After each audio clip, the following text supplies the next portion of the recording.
Hey everyone, this is Louey7 and I am streaming The Lord of the Rings Online. I am back on Loueyden the Warden, who is getting a little bit more into Mordor Besieged, but I have to do something because I forgot to do it earlier before the stream. And that is I need to go to Bree to get my muster and Bree skill. So I got the reputation stuff. There's quite a few things actually I did since the last stream on this character, mainly with crafting. As you see, my inventory is quite busy there. But one thing I was meaning to do was get my muster and Bree skill, and I got the reputation. I just used reputation items I had for that. That was pretty simple. I think I got the reputation at least. I should double check that. Oh, I'm only ally. Hopefully that's enough. I don't know if the muster skill you need to be kindred or not. And another thing, we'll just pass it up. Is this person just for my VIP daily? But I do have a few things I need to kind of talk about with the series and with Loueyden, and I forgot to turn this in. That I want to do at the beginning while I'm kind of taking care of this stuff. I thought I could do that while talking. So first off, I did start crafting on him. I didn't quite finish crafting on him. I just mainly used supplies I already have, but I did spend, it looks like, about 500 gold on crafting mats. So low level crafting mats have gotten a lot more expensive than kind of around, when was I last into crafting? Around update 18, 19, 20, around those times. Like at the level 105 cap, basically, before Mordor. So that's one thing I wasn't ready for, or super expecting, but was kind of prepared for. I went to the wrong place. I need to go to the Bree reputation people instead of the skirmish camp and not the person that sells the rep items. Hopefully I don't need to go back to him.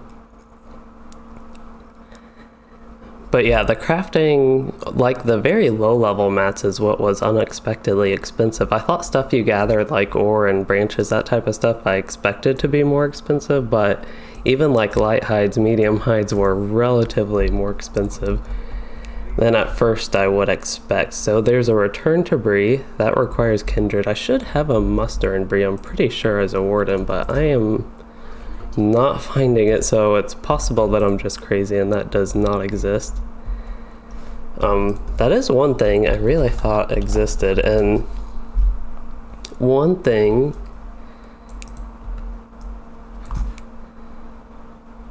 that with like the warden, I just feel like I don't have nearly as many muster skills as my other warden, and maybe like on my other one I have since she is a human, might just have the return to Bree racial and there isn't actually a muster and Bree. That is also possible. So I think I just need to get a little bit more reputation with the men of Bree and I can get this. But with crafting, we can look at it while I'm running a little bit, kind of hard to see. I'll move it over there. I did not get Prospector. That was the thing I had like the least mats of. And I had a lot of stuff from higher level that just like stuff you get from drops and chests like that. I don't know if any of that's in my inventory right now. So I did have like some stuff, but not much. That's going to be probably very expensive and quite a bit to get through, but I'm not as worried about Prospector. But my goal is to like master every tier, just because I feel like that's a lot better and more completionist. Even if you don't necessarily need it for the gathering ones, I still like to do that. So I'm looking for Cardolan trinkets. So I'll just barter a bunch of these and then use a few and see if I still need some. I actually can pull up the reputation panel while I do this. But yeah, that is what is going on with crafting. It looks like 5 of those did it perfectly, which is good. As far as like Prospector goes and what I'm like progressing towards. So with Forester, I have to go through all my Anorian hides. I had a ton of Anorian hides and I think a ton of Eorlingus hides as well. It looks like I still have 2,000 of those almost and already went through the whole Westamnet tier of Forester. So that's pretty crazy, and it's good that I already had all those, and I got them mainly during like the level 105 cap and leveling my characters from 95 to 105. and good old warg pins. Okay, got returned to Bree. That's just a really nice thing to have. Bree is a very convenient place to travel, even though I can like travel from, say, Estelden to Bree very easily. I can also do Oscura to Bree, and there is a lot of flexibility there, and I guess now I can muster straight to Estelden. I think Estelden's a good place to craft. You can start your guild crafting there, even though I like Galtrav once you have settled in with your crafting and like have your guild crafting, but I have to see like Minas Morgul with the new guild crafting setup, how that is going to be exactly. Ooh, I have that rare Mordor treasure, I forgot about that. I'll open that. I'll go ahead and open that now because I might forget about it. So what did that have? It had a lot of things. It looks like just a bunch of different crafting mats. Okay. I didn't know if it would be like a piece of gear or what it would have. It almost looks like opening a chest where it's filled just fully with crafting mats, so that's pretty neat. But the last thing I want to do here, and I guess I didn't necessarily need to go to Estelden for this, is I need to clean up my inventory because it's very full, so I should have a bunch of vault space. Ooh, not that much. And everything in my inventory I'll just dump in the next available chest, which is chest 3, and hopefully I can fit all this stuff, because my inventory is just like a huge mess here, and I just have so many things and so many crafting things. Any of like the whatever the latest crafting tier is, Gorgoroth, Ironfold, probably don't want Doomfold. Ithel, that's the new stuff. So any of the Ithel stuff I can at least keep in my inventory. It looks like I'm already about to run out of space, which is crazy. I wonder if some of the stuff in my main chest. Well, how about I'll take the Warden stuff out. I'll take the legendary item stuff out. I also put all my consumables in here, just trying to get this character cleaned up and organized, but now it's becoming a little too crazy with what is in my inventory or in my vault already. Okay. I'll go ahead and get some oils out. I'll take one of the stacks of shield spikes and make sure I actually use those. Shouldn't need hope tokens or anything like that, but yeah, I'll keep filling chest 3 as much as I can fill it.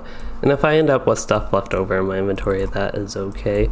I didn't really think about this part when I started the stream, that I needed to put like everything in my vault. That just is a little bit slow and probably not too exciting to watch, but it does give me a little bit of the opportunity to settle in here. But yeah, I'm very excited to be continuing Mordor Besieged. That's actually one thing I wanted to talk about before I started the zone, and it looks like my vault is full, but my inventory is relatively clean enough that I don't necessarily feel the need to spend a lot of time trying to organize that and get everything down and like exactly as I want it. I just need to make sure I use my shield spikes and my fire oils, even though they don't have much impact on gameplay, but at least the shield spikes I can use to almost get rid of, but they will be helpful. Oh, I have a bunch of fire oils in here. I have a bunch of simple ones. Yeah, I'll go ahead and use the simple ones. Those are, at least get the stack down. Hey, Mark Leon. So I think, let me go ahead and use that, because I always forget when I get the subscribers jug to actually use it. I do forget to do that, but go ahead and use my map home, and we will be going to Etchad in Edhill and Mordor Besieged. Very important distinction, I think. I was actually just in Mordor on my captain on Arkenstone and was reminded about how annoying some things in that were. I was also reminded of a couple of the good parts of it, but mostly of the annoying stuff, unfortunately. And it's just making me think how much better Mordor Besieges as a start to like expansion content than Mordor was, at least for me. One thing I wish would stop automatically like tracking, and I wish you could like permanently untrack it, is this thing. Like, I don't want to filter the quest, I want to have the quest, but I just like never want it actually tracked on my quest log until I go specifically to try and do that. So I think I have 1, 2, 3, 4.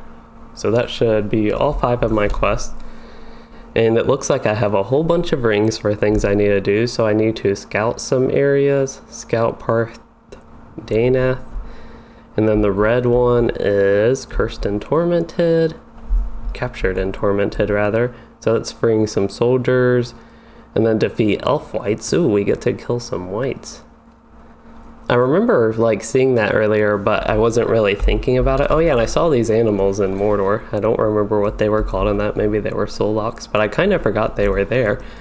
Because I entered this zone, I was like, I had no idea what animal that was. Like, I've never seen it in LOTRO before. It looks kind of like my thinking rhinoceros. But they were in Mordor, which makes sense. This is just like Mordor Besieged. So far, a more interesting Mordor to me. Guess it's just Mordor from the Second Age, before the Third Age happened. Which I did confirm that regular LOTRO is in the Third Age. I thought it was, but there was something about the Fourth Age I was like, kind of thinking about.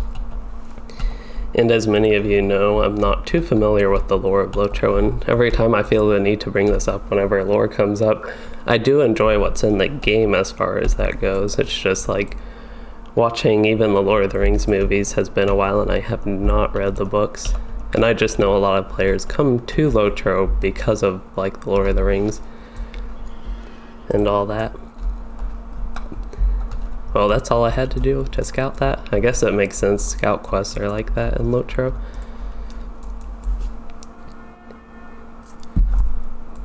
That looks like a very evil place. I wonder if we'll have any quests there, or if anything is going on there. Something feels off with like where my mouse is. I don't know why. Maybe it's just the way I'm sitting. But yeah, if something just feels off about my desk, I'm going to try to move some things.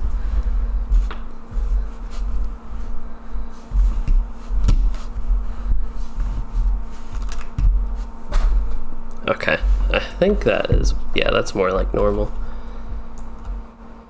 So I can't quite gather things yet. That was one of the things I was hoping to actually get done, to where I could gather things, but unfortunately, I did not get my crafting up to where I wanted it. And I actually forgot about it. After Friday is when I was working on that, then I just like forgot about it.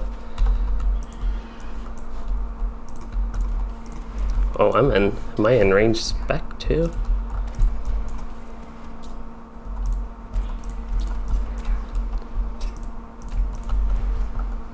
I'm actually going very slow here.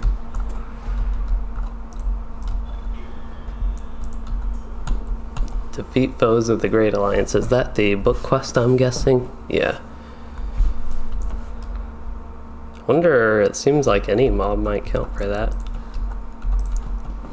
But I should have no trouble. What am I? There's an orange icon here. Orders to intercept. So that's intercept enemy orders, and I guess that was killing... What did I even kill? The Black Numenorian captain? Okay. Oh, that's an ally? Nope. It looked like a friendly until I got like right up close to him. I think I'm spec'd in the yellow line. I'll probably switch to the red line. I wasn't quite ready to play the yellow line. And it seemed from what I played last time fairly strong. Maybe I will stay for like one more fight. Give it a little bit of a longer chance. I did a decent job taking screenshots last time, but I want to take more. I don't know that it's like necessarily the environment super interesting, but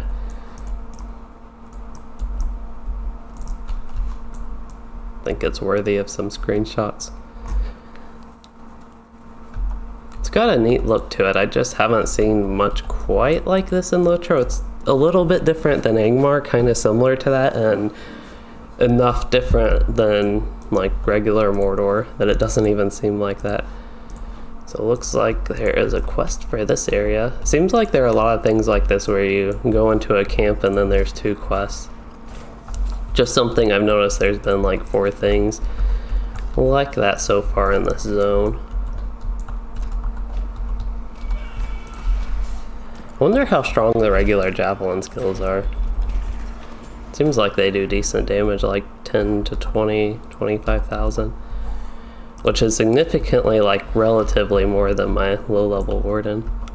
Low-level, as in my one on Anor, level 85. I actually feel like I'm fine in range stance here. I still can use, like, my melee dots and things like that, but can just start hitting enemies from range, and if I get range resounding challenge, that does a ton of damage. But yeah, I have all these quests. Maybe I shouldn't actually track all these and just track a few of them at a time. I don't even need intercept enemy orders. That'll probably automatically trap just from killing things. Here's something I need to do. Oh, this is freeing the soldiers. That's one of my quests I have.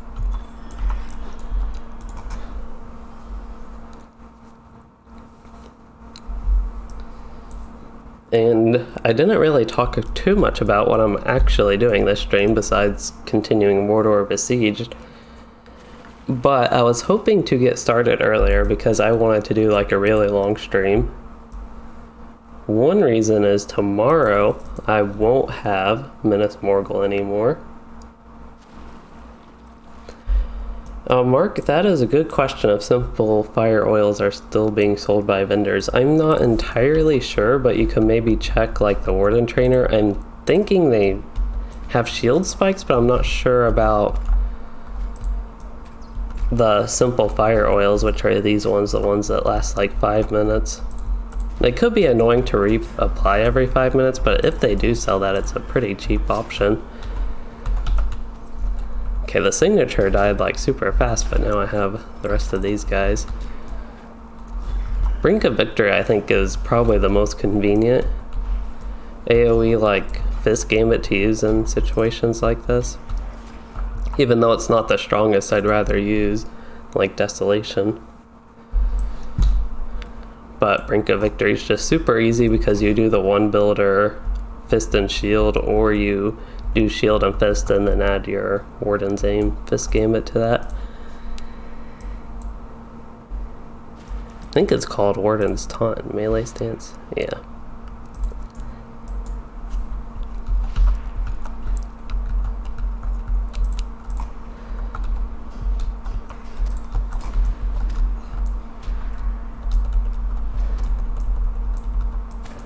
Yeah, ranged resounding challenge I think just does a ton of damage, and even like the signature I just don't have to care about him too much after a while.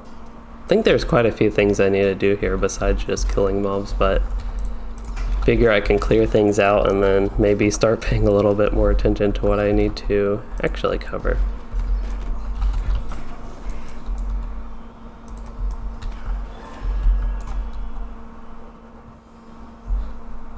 One thing with ranged wardens, I didn't think about this, Shield Slam is only in melee range, so it's kind of unfortunate if you're playing a yellow line warden. It's going to still be a little bit difficult to interrupt. You do have the ranged interrupt gambits, and they aren't as weak in the yellow line, so like this one, I mean it does like standard damage actually. On the initial cast, the bleed from it won't be that great.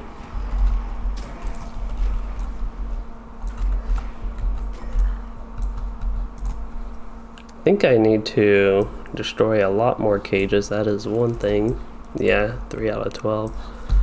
I need to start paying more attention to the environment and what I need to do as far as that goes. Because usually if you have to kill mobs, or at least if I have to kill mobs, that's like always done with that super quick, and you just go to the other objectives and you'll usually naturally kill the mobs you need to.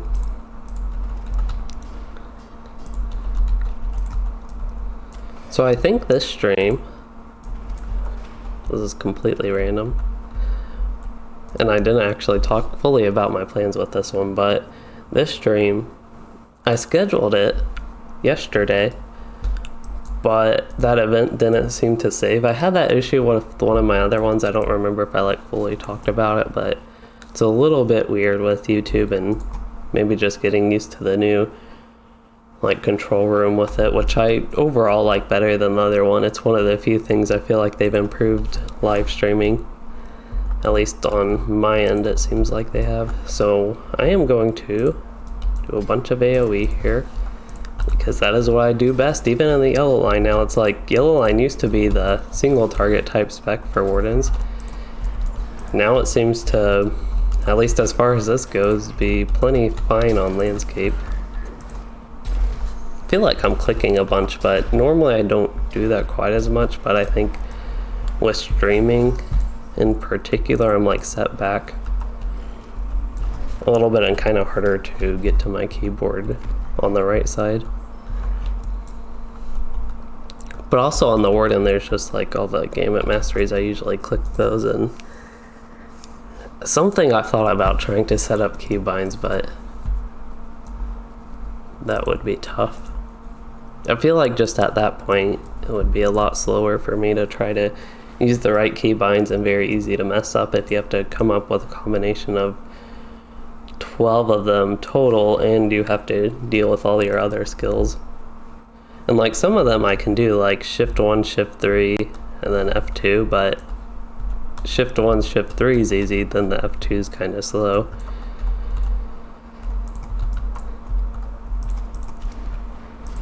One thing I should probably do is actually use battle preparation though, so I can actually get some of these gamuts, start building them with the masteries at the start of combat.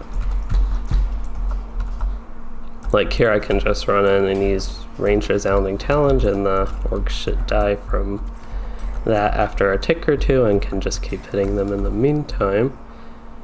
And I don't remember if I ran through and got all the quest items here. It looks like as far as targeting goes I did, and didn't see any glowing.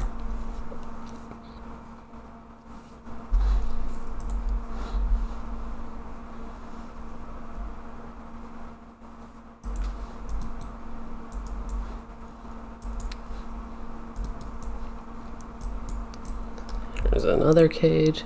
This looks like one, I got one like right there. I guess I just missed this one earlier. And I still need to destroy supplies. Actually need more supplies. I feel like I've passed supplies that it like hasn't let me click, like just environmental supplies. Things that have looked like that, and I haven't made it to the top yet. I think there's a captive or something I need to free there. Something along those lines. Here's another captured soldier. All these enemies respawned. I see, maybe I just didn't make it to this part of the camp, but it looks familiar. Oh, I didn't hit this troll with range resounding challenge.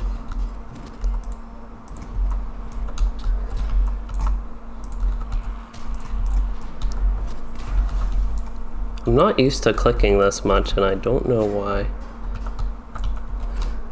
That's just like one thing that's really weird to me right now, how frequently I'm clicking my skills. Which, like I've talked about, it's a good thing this character's got like super good gear. I can just do this. Because it is pretty fun just running through on the yellow line doing all this AoE in a little bit of unusual fashion, I guess.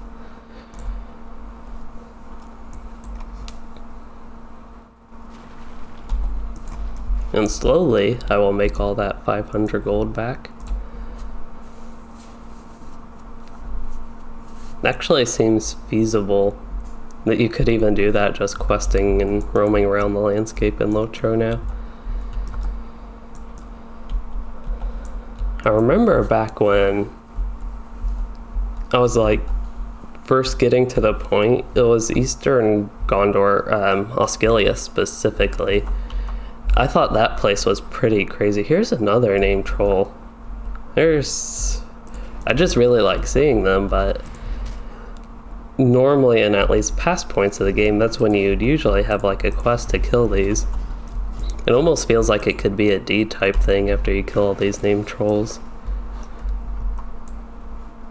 Ooh, there's one of those chests again. I really should just use Ranger's Sounding Challenge. The amount of damage over time that does is crazy, especially with like the Barb Javelin bleed on top of it. Let's see if I actually look at it. I know in melee it does more damage, but it does 53,000 on the first tick, which is a good portion of these mobs' health. And then I'll do 28,000 on top of that, so it's really like about 80,000 damage minus mitigations. So I need to destroy one more supply after this one, so we're actually making progress on the quest after a while. That is good to know. Probably shows on the map where it is. Is that the white one probably, so north? And I've just about freed all the soldiers I need to. It looks like according to the map there are 3 other ones. So I talked about this with Loueyden specifically in regular Mordor. Something must have not ticked when I used that first gambit on that orc. But one thing I didn't like is that you had to go to, say, a quest like to free 8 soldiers. They had a bunch of quests like that where there were only 8 soldiers to free, like scattered throughout the whole zone in Loueyden. And it was different things than soldiers. I think you had to like burn flags or something like that and pick up backpacks and maybe even something with some NPCs. But I didn't like having quests that were like supposed to be about exploring the zone just be so limited and you have to go to like every single little one. That was kind of annoying, and just because... Oh, this guy must have not gotten hit by Ranger's Sounding Challenge. Battles. Ooh, did I get some virtue? 1000 virtue XP for loyalty. Nice. I still need to find something here. Supplies. Did I ever get that rare? Okay, I did get that rare Mordor thing. Yeah, that one had crafting stuff as well, so that seems pretty standard so far. There are some supplies right there. Ooh, and we have a Mordor captain. Super weird that I want to use... Oops. I don't know how I got to using Range of the Boot. That fight started off well, but did not end up going too well.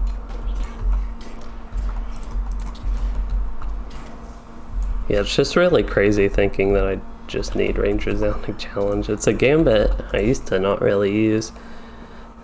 And even on my Warden on Anor, ranged isn't that strong yet. I don't know if it's just like high level getting some particular traits, and even going into the red line helps a little bit, but just compared to level 86, and it could just be my crazy gear, but even compared to what I've done in the red line, the damage seems pretty good and very fun.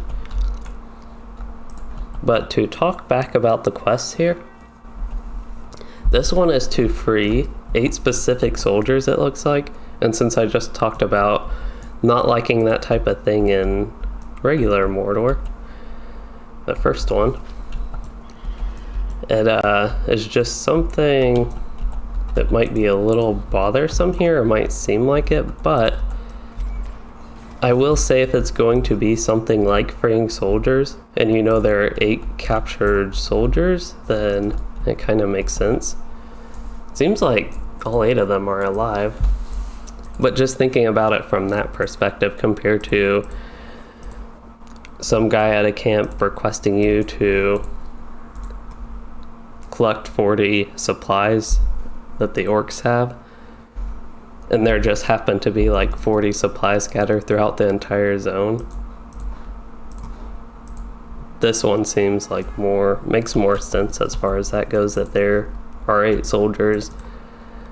Like, I guess 8 of their soldiers were captured and now they want you to free them. I'm going to go ahead and do some of the scouting. I don't know, there might be something I still need to do down south. I do want to go to that place up north because it looks exciting. And as far as like this part, Echad and Edhill, these quests so far, I've hardly gone through them, but so far it's really interesting that it like took you to that camp and then you had stuff to do in the camp. That is the type of questing that I very much like in LOTRO, and it's one of the things I talked about in a recent video. Okay, the last one attacked me and became like enemy. This one is not showing that. That's kind of weird. I got off my mount specifically to fight him. Here's another defector and he shows like enemy. Oh, I thought I might still need them for a quest, but hovering over him just for a deed. But yeah, so far Mordor Besieged just has the questing content that I really like, the type of it, where you can kind of go through the quests on your own path. So here's some elf whites. I don't know if I just need to kill random ones standing here. Maybe I do. But we can go back to them if I do. Where are these things? The Avanks? I will kill one just because I haven't. Which means I should kill a white because I haven't.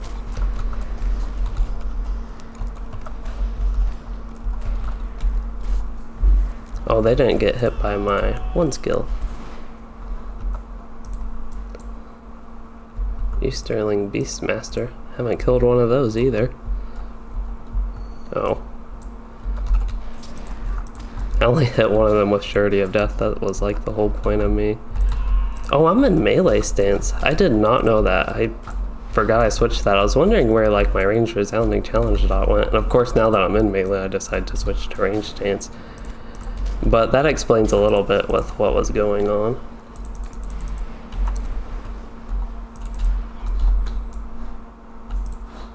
I really wish I could gather these. That's something I really got to get going on with before the next stream.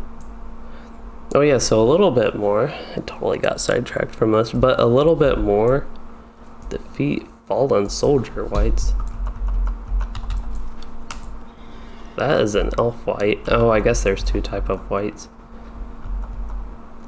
Pretty sure I defeated a white, but I guess it wasn't one. Oh, I thought that said 0, but what was that thing? Targeted something. Oh, a spirit? Here it is. I don't know if I need that for a quest, but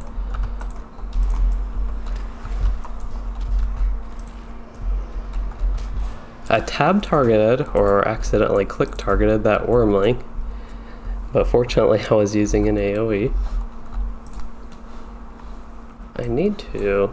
I keep having like Discord notifications pop up. I don't know if you all can hear it. Even though I have streamer mode, it's still like giving me the notification thing. And it's just a little bit annoying, but anyway, I'll go ahead and get back to this. But, oh, what was I? First, this stream. So this stream I wanted to start earlier, but didn't quite get to it. And I just wanted to have a really long stream here in, what zone is this? Mordor Besieged.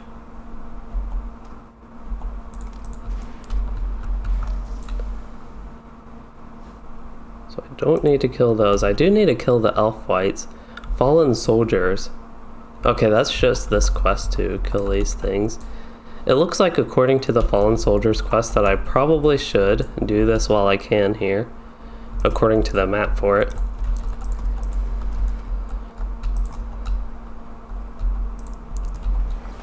But the reason, and I already talked about this, that I really wanted to like start it early and do that for a while is because I might not be able to do Minas Morgul tomorrow because we're in like that free quest period where you can do all the stuff in LOTRO for free, and I have not bought the Minas Morgul expansion, and I had an issue with some like funds.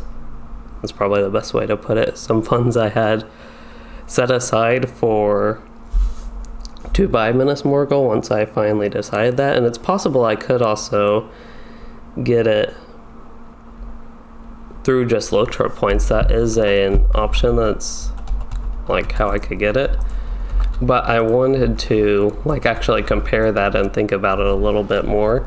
So if I were to continue like to get it, I would stream Minas Morgul, this character Loueyden, tomorrow, but I'm just not entirely sure that will be possible if I don't actually have the expansion. So it's something I was hoping to get settled by now already, but unfortunately haven't. So that's just a little bit of what is going on.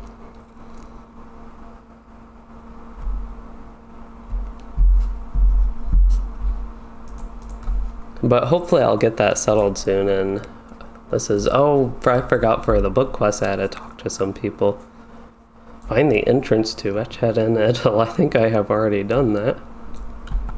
But I need to go re-find it, I guess, for the book quest and do that. Okay, so tried to find some more whites to kill along... I think I need to go up northwest there. Don't need to kill any fell spirits, it looks like. Nobody's dropped like a starting quest. Those don't really seem to be much of a thing. Why am I getting a Westamnet Scholar item here? That's kind of odd. And then Ironfold. One thing I really wish with LOTRO is that item drops weren't just based on mob level and were at least maybe like somewhat tied to zone. So at least like any Minas Morgul zone, Mordor Besieged here and Minas Morgul, or Morgul Vale I guess would be the other zone. I'll eventually learn the names of these. But I really wish it would, like, just because the mobs are in this zone, they're from this zone and all that, that they would actually drop Minas Morgul stuff. I guess the Ithil, whatever crafting tier that is, the components for that. It's kind of surprising these little ones were, oh, I did not mean to do that AoE on that mob, but that's okay. We'll just slowly build up and then use another. But the little ones here, the Mordor skirmishers, they looked like little signature type things. Not signature, green mobs. I really don't know what the green ones are, like weaklings. There's some actual name for the green mobs, but I usually just call them greenies. It's kind of weird how some of these mobs look passive and then... Oh, that one, my icon just wasn't... At least I didn't see it. Mordor Defiler. Oh, that was my chance to try to run up and use my interrupt. I guess he got the poison on me. Which maybe to a character without this great gear would deal more damage, be more worrisome. Anyway, I needed to do some scouting here, I think.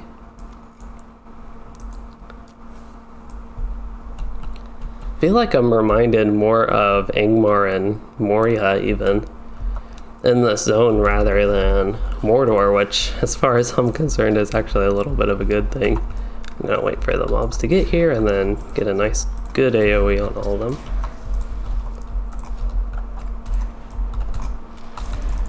Ooh, this is really fun. Even when you're in ranged, you can start using a bunch of melee skills when you have that happen. I didn't really need to use a power potion there, but when you can spam you get seize the moment. And then you can like spam your masteries. I see something glowing. There it is, dark white page. It was hidden under the ground effect.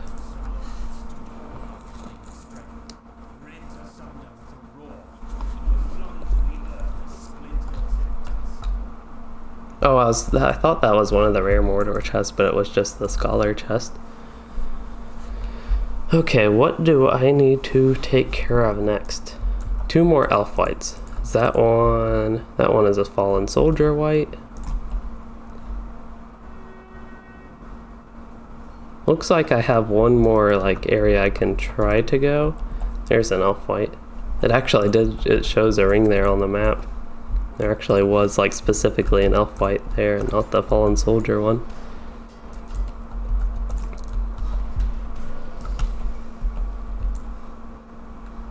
And then I can hit something in like one of these areas. Maybe I'll check north just because I'm right next to that potentially. No, that's a fell spirit. That one's hopefully an elf white. Oh, I guess it's the fell spirit. Like something did a ton of damage to me and knocked me off my war steed. I know this character's war steed. Like I get knocked off it super easy anyway.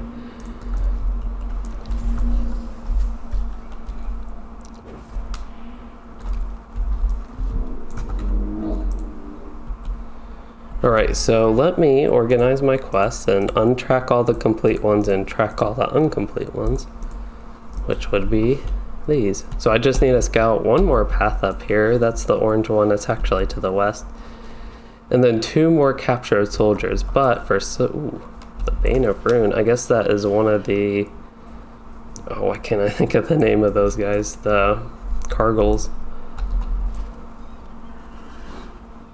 I think that thing would maybe even one-shot me. I'm not entirely sure, but I'm guessing he's supposed to be like level 130 or even a little bit higher and like supposed to actually be dangerous. Those type of things I actually think are neat in game. So one very popular thing from something else is the Fell Reaver in World of Warcraft from when you first went to the first zone and Outland. But in LOTRO there are also now like roving threats in the early zones, which are definitely things you don't want to approach. Maybe here I will switch to melee so we can just get a little break from all the range stuff.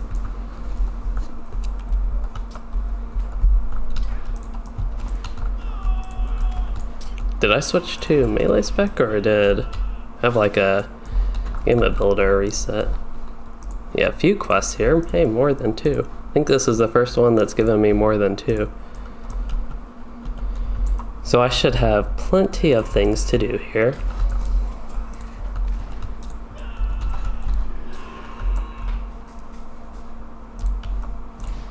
See, now even in like, oh, need a cough. Raspy voice there.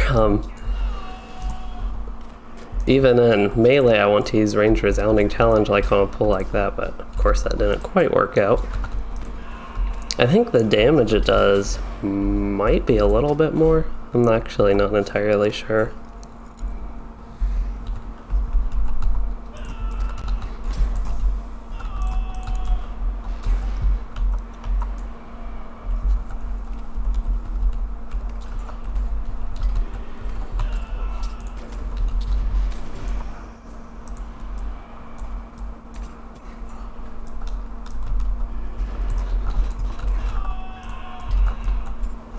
This is pretty dangerous. There's like a couple signatures. Usually eye dots are really bad, and that one is. It's doing significant damage, but yeah, this is a pretty dangerous area. I'm just fortunate that the Valor gear is kind of insanely strong and I can just run through that. Not really having too much of a care, even though like their signatures, and that one put a nasty dot on me. Hey, Dan's Adventures. Ag & Co. That is not one of the named one that I need to defeat, but it is Destroy Shrines of Sauron. But it is just like another random name signature.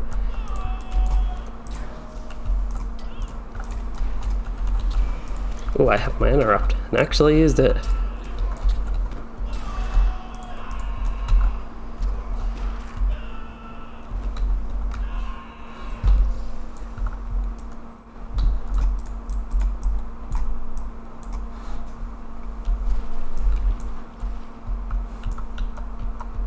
I guess I should have 4 keys. I think every character gets. I really doubt I used them on Loueyden already.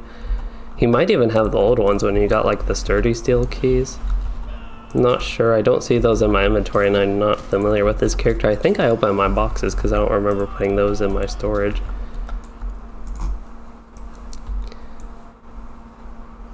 But I will open, I guess, the 4 that I would at level 130.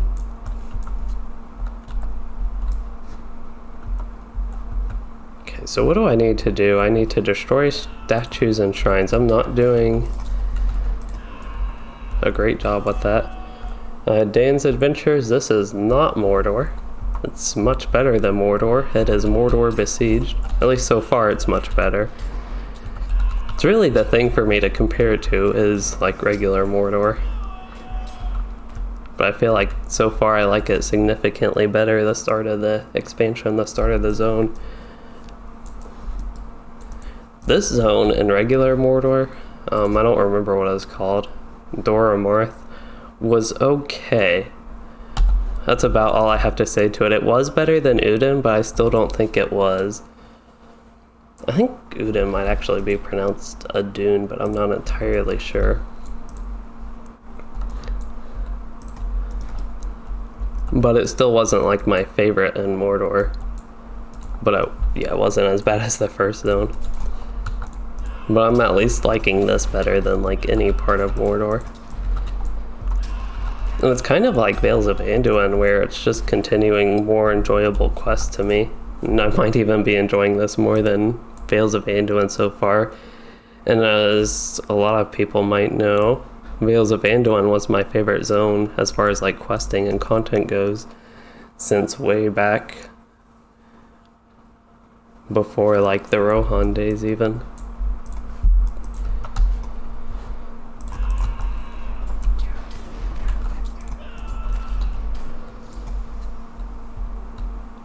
Udun is how you pronounce it. Yeah, there are some things in LOTRO, especially like with the accent marks, that I have no idea how to pronounce a lot of the things.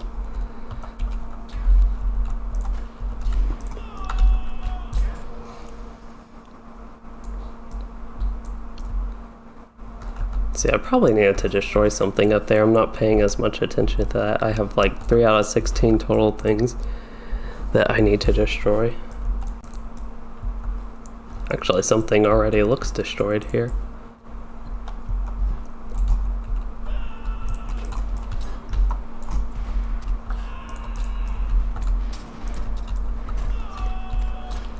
So this was, I'm surprised how much World of Warcraft came up in my first like stream where I did Mordor Besieged and I was finishing up Shades in the Swamp, but this zone reminds me of like good things from World of Warcraft, and it just like is continuing to do that with this area. It's kind of reminding me of that place in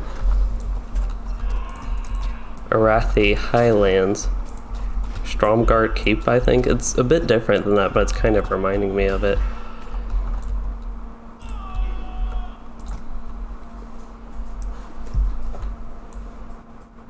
I don't even know why, because it's so different than that place. This is neat, the very strong red light coming through the windows. I'm guessing inside it's supposed to be like something, I'm not sure, maybe the glass is also tinted red, but it gives a very neat look to this place, just seeing all the windows and stuff like that.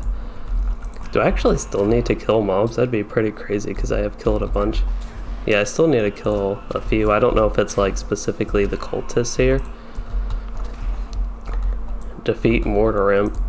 I need to find out who the Mordorim are. If they're like Angmarim is what I'm guessing. Mordorim, Angmarim, just people of Mordor. And then here you have the Númenórean, which if I remember correctly were a big enemy in maybe some of the, not sure Gondor, but Anorian regions maybe.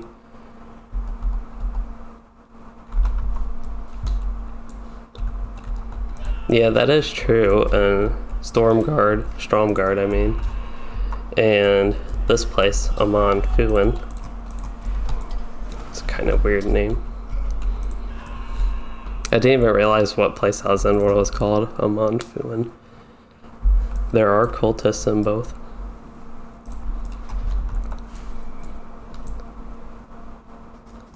Where are these like statues? I should maybe pay attention to the map a little bit more, make sure I'm not missing things, because it's very easy for me to miss things. Especially like while streaming and having fun questing. I just like running around killing mobs if I'm really enjoying stuff, and that is what I am enjoying right now. And I'm missing all these things I need to collect and destroy. Hey teacher man, good to see you, and Mordor Besieged is very fun so far. Like, just based on what I've done, which is maybe a couple hours, 3 hours, something like that of content here, so not too much, but what I have done so far, it might even be better than Vales of Anduin to me, which was my favorite zone in a very long time, so I am just enjoying it a lot going through it. I find the questing, the quest style where you like go to these different areas, and then once you actually get to the camp you get more things to do when you get there, and you kind of can go at your own pace around different areas. After this combat I'll open the map, but like I started going, I went through Mock Darga here, and I had a few extra things to do there. I also explored a little bit with whites and undead around that and had a few scattered things to do throughout. Then I decided to come up here, but I could have done it like the opposite and just having that non-linear in a way feel and not feel like you're forced to do quests a certain path is one thing I really enjoy. And I felt like that was something when I started to stop liking the quests in LOTRO as much, what they had a lot of. So that's like a bit why I'm enjoying it. And these are fun types of mobs, I think. You have the Mordor. I don't remember those actually being in actual Mordor. They might have been, I might just not remember, but it's nice to see. One reason I guess the zone does remind me of Angmar is they're the Mordor version of all the Angmarim.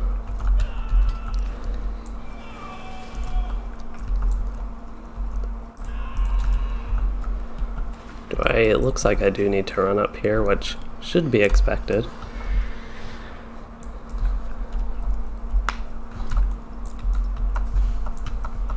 I have a pretty bad dot. There we go.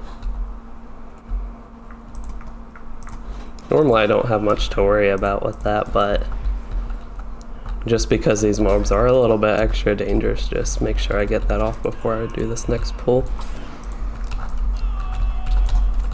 I really like having an immediate interrupt on Warden. It's something I find fun about the other classes, even like Guardian, just because you can do some crazier animation cancels with that. Oh, we can go in a door here. Well, this is exciting. I don't know if I need to go in here, but I will go in here. I think this is an evil building, both on the outside and inside now. Maybe I'll go around and sneak behind him.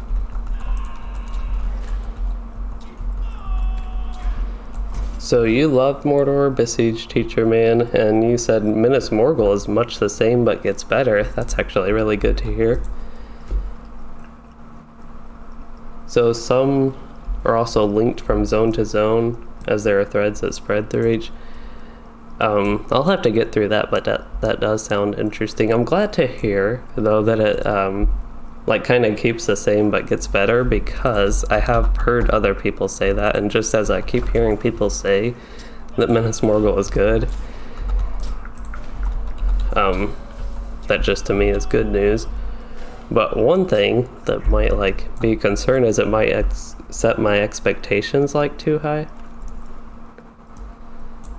But I actually, going into this update, had my expectations very low just because of Mordor and how much I feel like I'm criticizing Mordor too much, because there were parts of it I liked and I didn't like dislike the whole Mordor thing, but just a lot of Mordor I didn't enjoy too much. Quest targets, I have not gotten to that. Sounds like an interesting thing.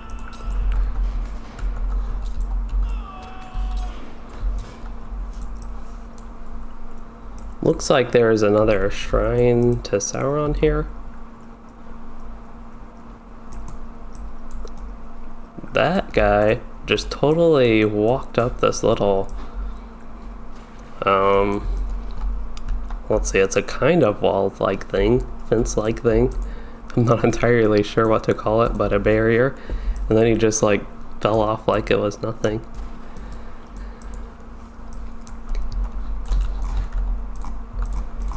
And this one blended into the background and was hiding behind the quarter.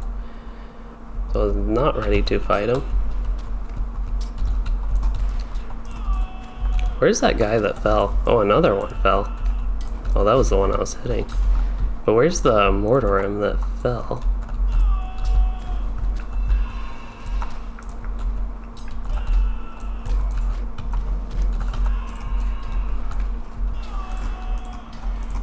Wow, the signature is the one I've like hit least with all my dots, and then he does get a double tick of the bleed, so that's nice. Okay, time to loot some stuff. So you dislike much of Mordor too. So much actually did not playing during Mirkwood or Iron Hills. Minas Morgul really rejuvenated you. So with Northern Mirkwood, I was actually excited for that, even though I didn't enjoy Mordor. I was Pretty excited to go. This could be an interesting fight. 4 signatures and another signature boss type mob. I gotta wait for my cat to walk across the screen. This might actually be a fight I could do in range spec even easier. Possibly. I'll try and line of sight all them down here just to make things a bit easier on me, but I don't expect there to be an issue, but for somebody without like Valor gear or one of my other level 120 characters, I could see this being a difficult fight. You know, one thing I haven't even thought about too much is I'm actually leveling pretty fast if I'm already this far into 120. I haven't done too much here, and I don't care like all too much about the pacing of leveling up, because I figure once I get through the 2 zones I'll be level 130, especially having like that tiny bit of head start at 120. Oh, I didn't even get one of these on me. I feel like we should have a redo with the fight, and they could get one more sorcerer to make it more fair. But back to your comment about Northern Mirkwood and Iron Hills. So Northern Mirkwood, I found some of the stuff enjoyable, which was good to start, but then it almost got too repetitive and maybe even a little bit like Mordor to me. In Iron Hills, I liked that zone as far as the questing went with it. I just wish there was more of it. And then Vales of Anduin was good, and that made me a bit excited for what Minas Morgul could be, but the idea of going back to Mordor wasn't exciting for me. But so far I really like it. I want to try to use a metal combat skill. I did 1000 damage about. Not much.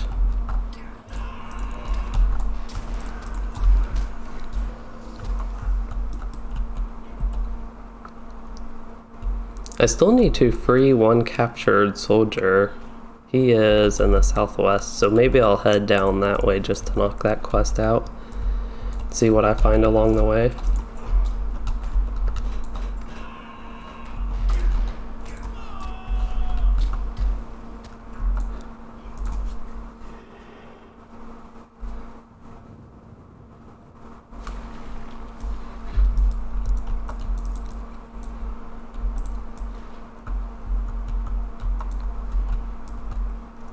And one thing I really like with the landscape here is it's dark. It's not like a super bright, lush type where you have a bunch of trees and grass and nature, that type of landscape.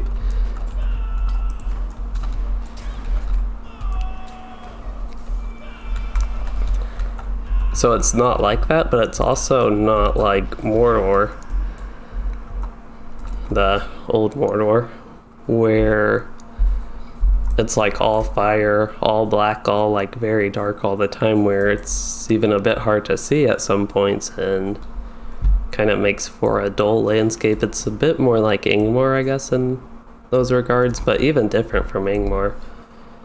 So yeah, one thing, just the landscape I think is enjoyable because it has that dark feel without actually being pitch black and all fiery all the time. Even like the red tinted windows here, they give that feel of evil. And add to that, and even the buildings like black, but it's not like impossible to see here. That was one thing with Mordor that made it, I guess, less enjoyable than it could have been with the landscape.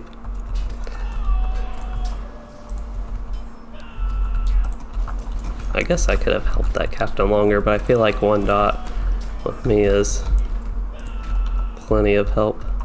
I just keep running around hitting things on this character until I have trouble surviving, which I don't know. The Valor gear is surprisingly strong. I still haven't found anything to replace it yet. Oh, and another thing, hey sauerkraut, but another thing with this that I like better than Mordor is there's no Light of Arundel. That system was annoying. It's one of those things that like made the initial part of the expansion less enjoyable. I still need to destroy 4 statues of the Dark Lord. I thought it said destroy statues of Sauron, but maybe that was a different quest. Oh, I don't remember destroying those giant statues as much. I see like 2 now that I missed, and then I should have 2 more after that. But for now we can kill more Mordorim.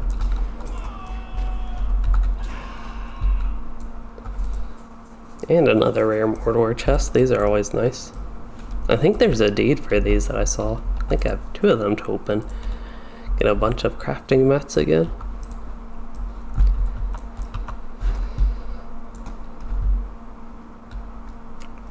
And I think even Mirkwood, Siege of Mirkwood, had Radiance maybe? Something similar to Light of Arundel. I don't know exactly if it functioned like Light of Arundel, but I think I remember there being something like that, and maybe like players didn't like that.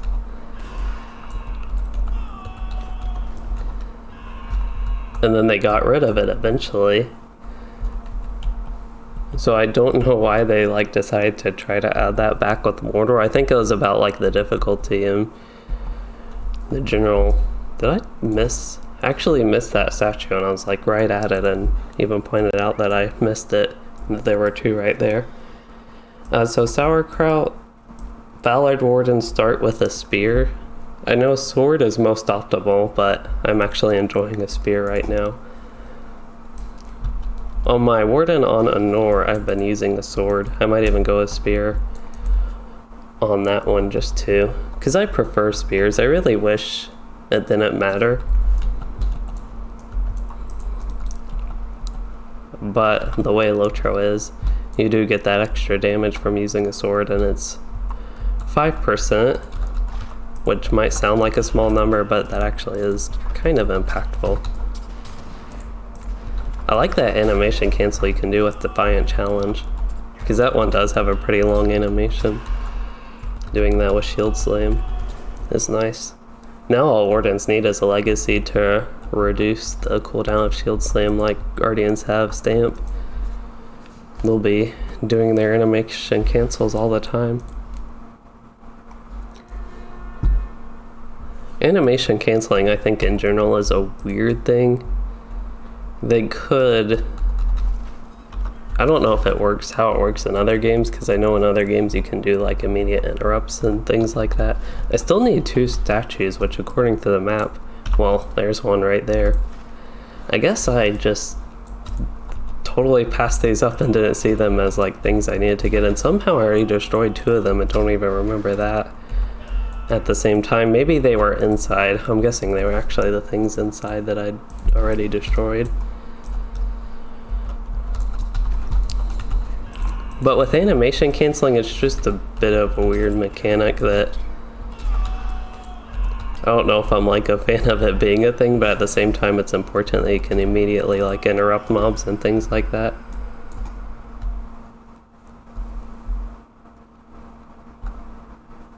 Oh, Audacity being in PvP, I kind of remember that. That might even still be a thing. I don't really do enough PvP to know.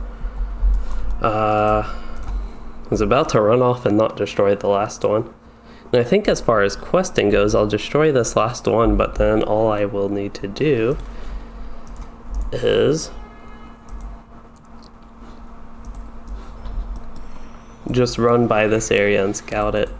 I will see if there's anything interesting there.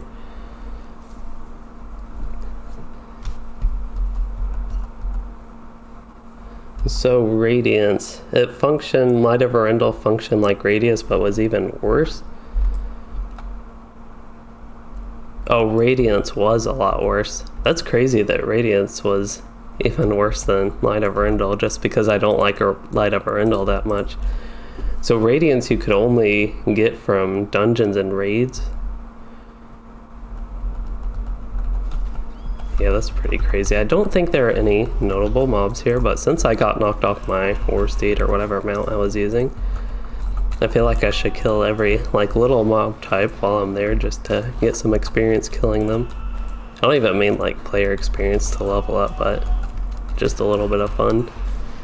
And I get deed progress. It looks like I shouldn't have much trouble with that. I just need to defeat 33 more enemies and I'll be like done with my Slayer deed for, I don't know, this zone, I'm guessing. Seems like there's one like mega slayer deed for any creature in this zone. Clear that a little bit. Oh, I sent 10 more things to this character. What did I send? 2 sturdy steel keys. Wow, I kind of remember sending this. I logged on my captain and realized I never actually sent this character my crafting stuff from him.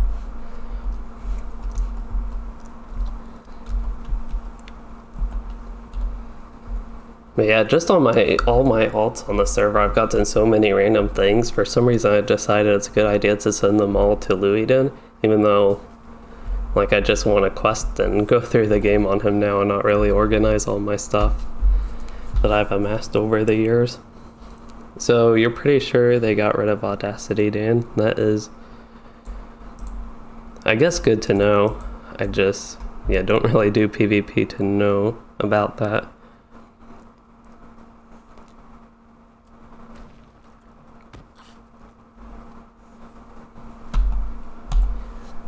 Yeah, ready for turn-ins. I should have quite a few turn-ins. I have a couple of them not tracked, so maybe I should double check that they are, yeah, they are all in this town. Town is a little bit of a strong word for what this is. It's more of a camp. If I can get my map straight and where my character is going straight, I can take a few screenshots up this hill.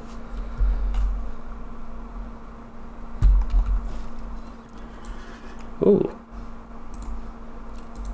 There's a chest here. I want to see what this does. Oh, that's to turn in a quest. Look. You turn in the coffers quest at the chest. That's kind of funny. I think that's a quest I got auto-bestowed, but...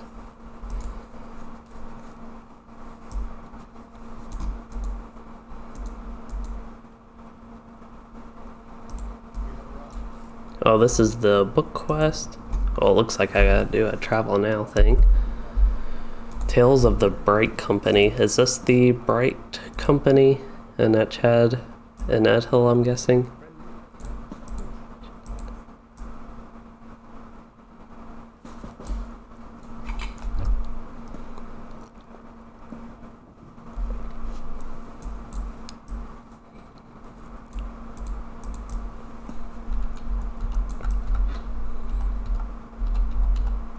He almost looks like he could be a warden, but he is missing a shield and a javelin. I'm missing a shield, but I pull it out in combat. It's just hiding for now.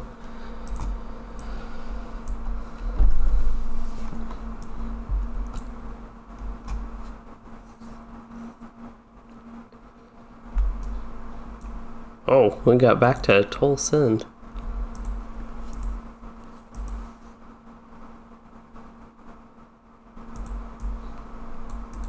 I wonder, so we're probably back in like this third age thing right now. I wonder if the whole thing with Mordor Besieged is supposed to be like them doing the storytelling. I don't know if that's actually the way it is. I haven't paid too much attention to the story going on with like the Shades and the Swamp quest that led up to this and all of that, but just like going back here and Gandalf saying something about sees thy storytelling, and it actually teleporting me to Toll Send, and this is where I got teleported to Mordor Besieged to start. But if that's like what it's supposed to be like.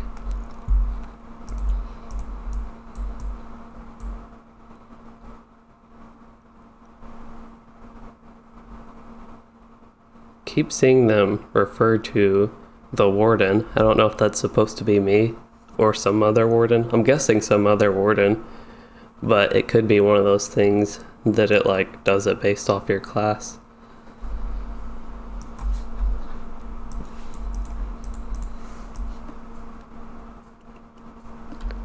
And I guess it would make sense that it's storytelling because you're going back to like the Second Age. And in regular Mordor, in the Third Age that we are in, like if my, oops, I accidentally just like finished that and accepted that, double clicked. In the actual like Third Age, if I actually went here on my character, it would be this Mordor, the, in my opinion, inferior Mordor. But that's probably why this also has the map. I don't know if it's a detail that they meant to do, but it has like a slightly blurry look to the map. I don't know, that seems like a little detail. If it was like a story being told, it almost gives that impression.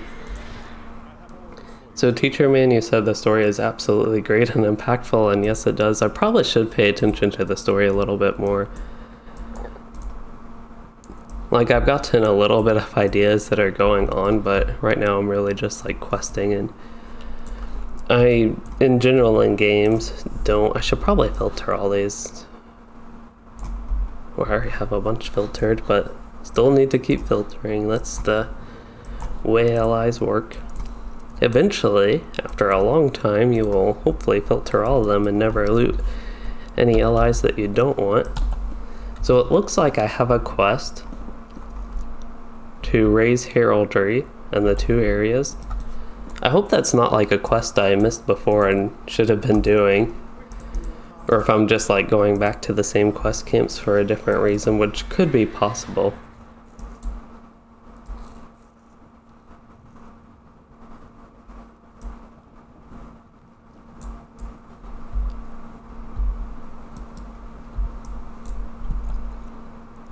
See, I'm looking at my map trying to see.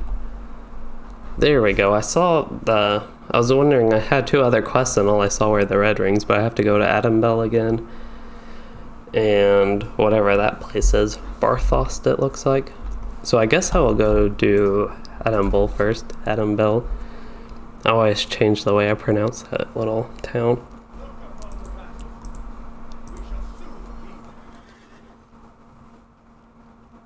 So it sounds like we are going back like in the story and just kind of replaying that, actually playing it as a character. That's a good way for it to actually make sense within the game too.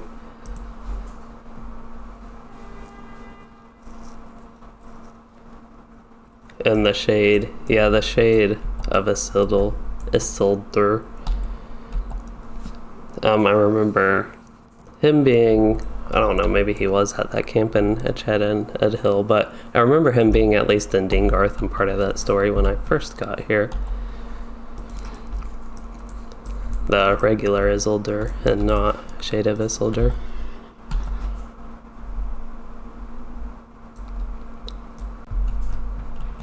One thing I always do is try to use the fastest method of traveling as possible, which in LOTRO is the war steed. And that isn't always the best thing. Wow, this quest, defeat beasts and servants of Sauron and Mordor Besieged. So you can, the whole zone is the quest.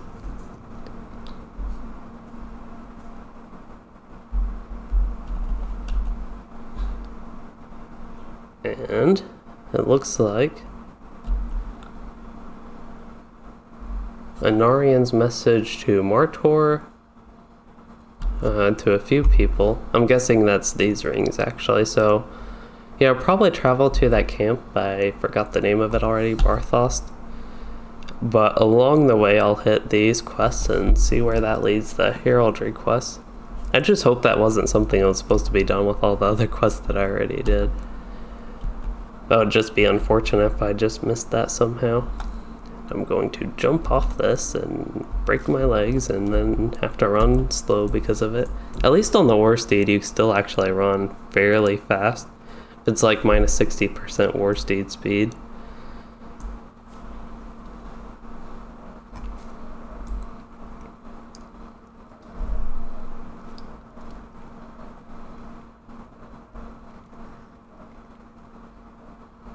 So quest chains I do after this will have more to do with Isildur, it sounds like.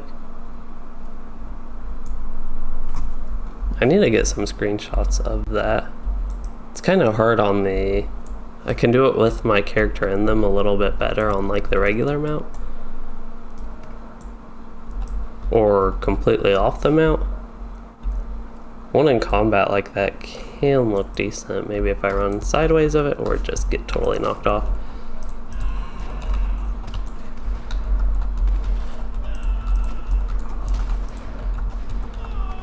But I feel like this is an oddly good landscape for screenshots. I guess because it's better than Mordor.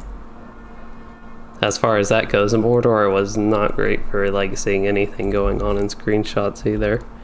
Like tough to get landscape screenshots, this one is better than that. Even if it's like if you go back to Evendim or Trollshaws or I don't know, pretty much any place with green grass and trees and LOTRO and any sort of like water helps as well.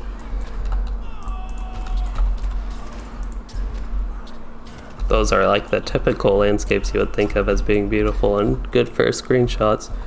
But I think places like this and even Angmar work pretty well for that.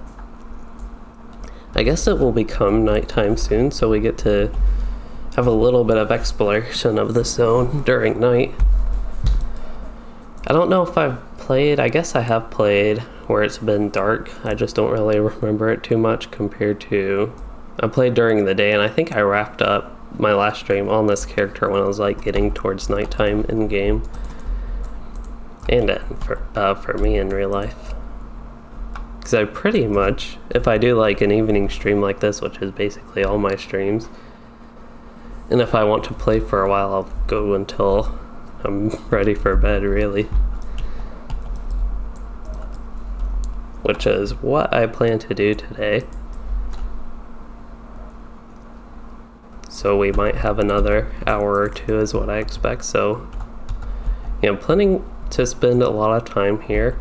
I feel like I'm progressing through the zone really fast, but this is like a big chunk of land. I don't know, there might be a lot to do over here. And I would guess this zone is supposed to take you to level 125, but I'm actually not even entirely sure on that. Oh, looks like I awakened both trolls, so I don't even know that this is necessary with how quick I kill things, but I'll do the battle memory and get the good bleed on both of them. And top it off with AoE light dots.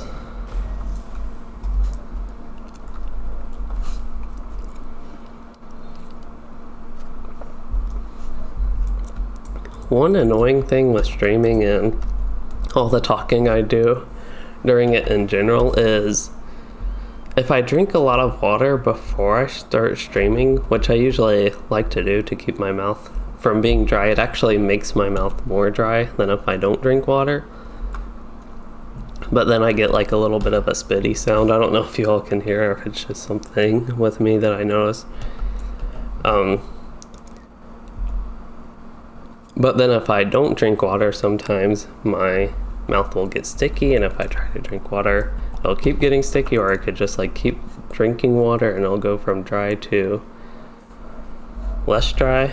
You sent me a tell in game. Wow. Maglor. Teacher man, can you remind me if you were the person that talked about a kinship? I guess I don't have this character's tab set up, because usually I have a tab for like kin, fellowship, raid, and a tab for tells. So while I'm thinking about that, I'm going to go ahead and set at least the one for tells so I can see those set up. But thank you for pointing that out, because I did like totally miss it. That's one thing, sometimes I'll like play with people in LOTRO and they'll send me a tell and I don't reply. I'm very good at missing tells like that.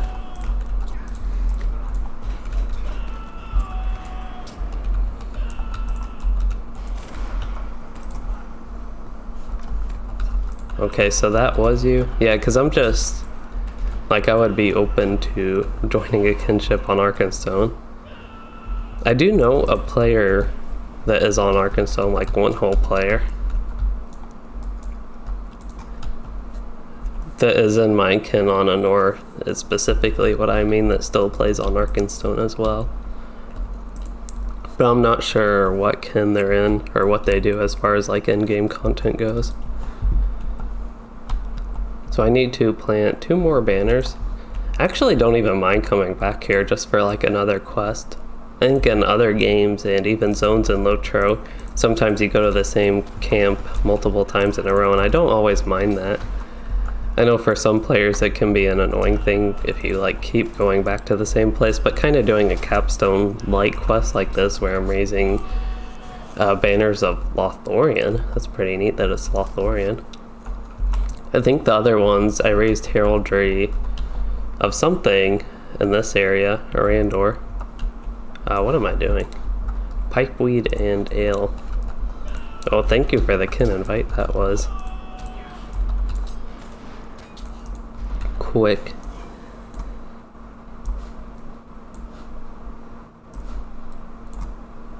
I don't know why I have Smell the Roses on there.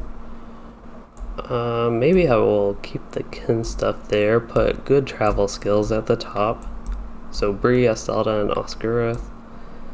Evandem's okay. Rivendell can be annoying. Looks like the landscape turns from orange to almost blue during night. This has got a really neat look, I think, with the red of the windows and the almost purplish, even bluish purple fog. This is one of actually the coolest landscapes and just the looks of the environment I've ever seen in LOTRO. I really like the glow from the windows also creating a little bit of bloom. Gotta get my screenshots. I don't know how many like dailies or in-game activities send you around random places in the zone. Like if there would be any level 130 dailies that for some reason send you here. But I'll probably be excited to get another character actually to go through this.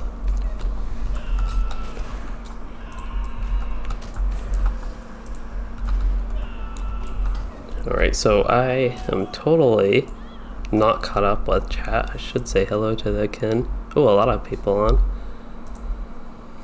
Let me, since I'm already in this, create a new tab for kinship.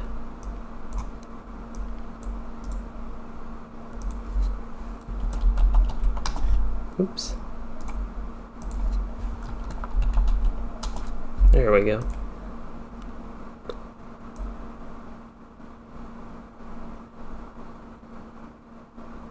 Okay, just people saying hello. I am moving very slowly here. Nice to be in a kinship again. Thank you for the invite.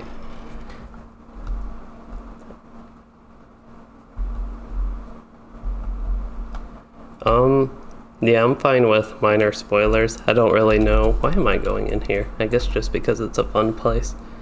While I'm here, I feel the need to try something. I don't have tank spec set up, so we'll see how good I am at surviving things in the DPS spec.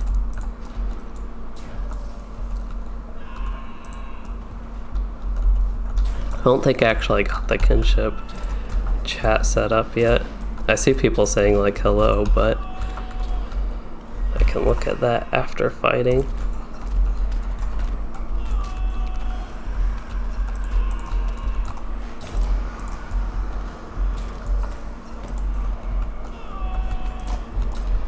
Oh, I'm taking a ton of damage here. No, never surrender. That's the problem with clicking skills. I was dragging it because I was trying to click it so much. But fortunately, I have my free revive. I'm just going to have to position myself strategically. Wow, this restores a ton of morale. If I knew I had potions that strong, I'm used to having weak potions in LOTRO.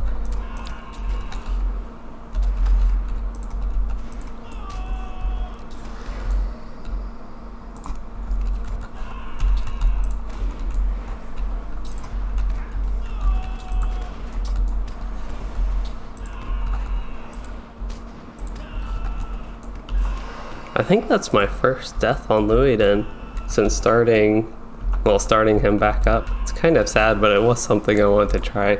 I just got so many of those eyes which do enough damage to actually be significant on this character, even with all his fancy gear. We still have people saying welcome, and I did not get that tab set up. I think I'm in combat with, well, Tormented Horror, maybe even the boss still. Let's see how strong this heal is. conviction. I talk about this basically every time I die, but because I wasn't dying, I felt like I needed to try something that was challenging enough to where I could possibly die. And that is the reason. I don't know what's going on, a little bit of lag here. Yes, definitely some lag. Either that or I have something slowing me way down, which I don't think is the case.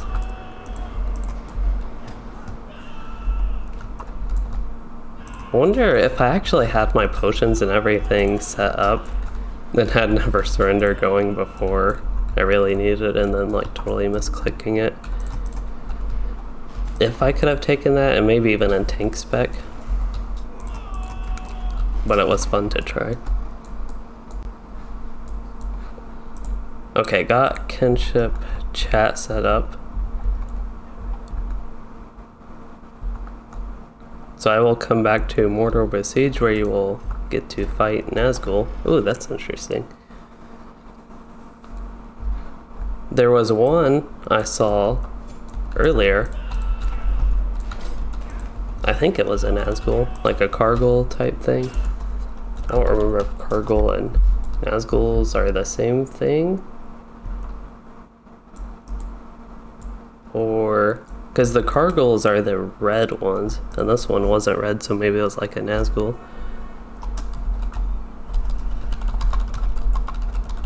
So you run group content most evenings. You'll do at least 3 mans or more if they're enough on.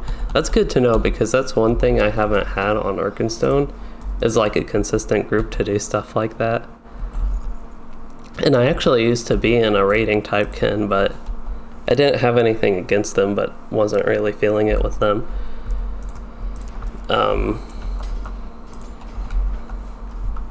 So never really got around to doing stuff with them. And I feel like they were more raid oriented, to where they didn't really run content if you weren't a part of their raid team. Which I get some kins are like that if they're more like serious into raiding, but that is why it ended up not being the kin for me. So I think I still need to plant one of these flags, heraldries, after all of that.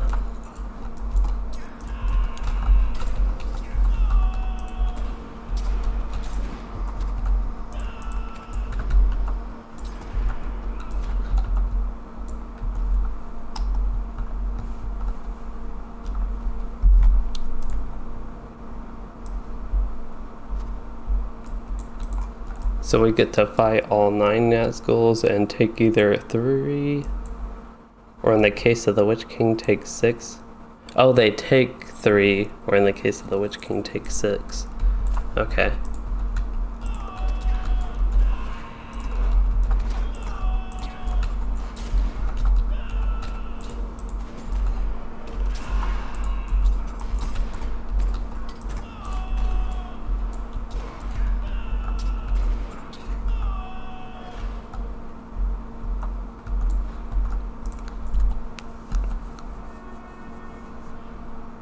You're much more casual, have no teams. Yeah, that's like my kin on Anor, where it's just, we have like a regular group of players maybe that do raids, like our 12 mans, but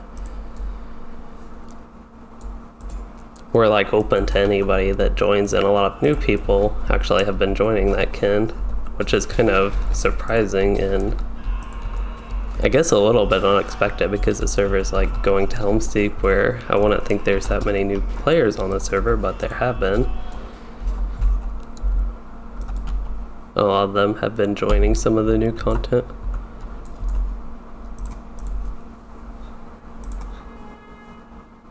I hope it's okay that I am replying to your kinship messages in the stream. Basically reading it like chat.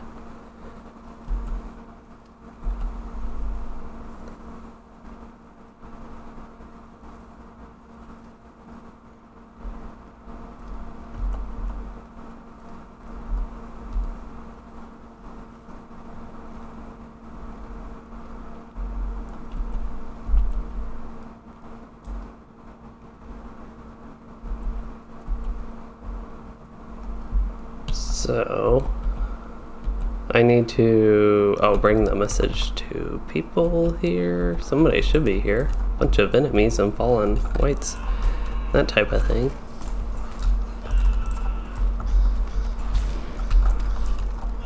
Oh, not. Yeah, there was something that drained my power here earlier too. I actually used a potion, which I guess I'll probably end up eventually like getting a lot of potions, and I can get even somewhat decent power ones from the skirmish camp, just because power doesn't scale that much.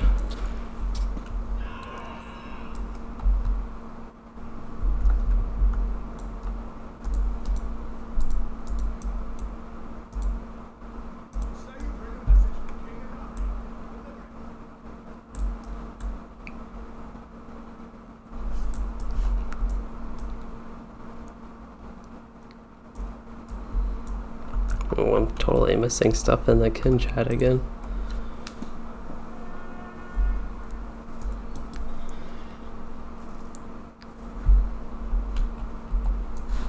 That is why I have the kin tab. Watching Loueyden stream.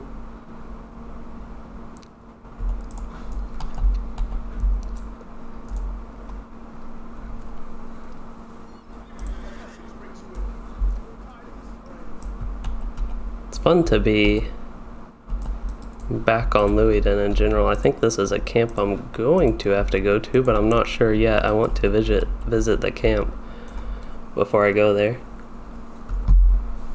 There's an ally I don't want.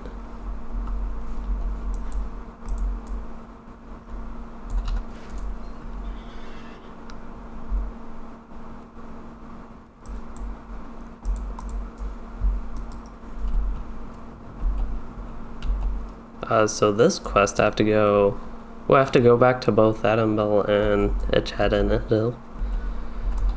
But first, if I can find, it looks like there's a little path I saw on the map, is why I turned around again to get up to the little camp here. And so far, here it is, the little ruins.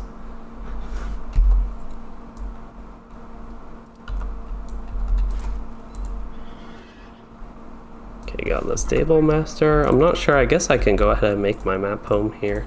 I'll have to eventually find out where to get all these pages. There are a ton of pages for the lost lore of this zone, but probably something I will actually try to do is kind of like Veils of Anduin. I was planning on eventually getting to that, but never did. So hopefully I'll actually make it this time. And I feel like, ooh, I'm level 122, that's exciting.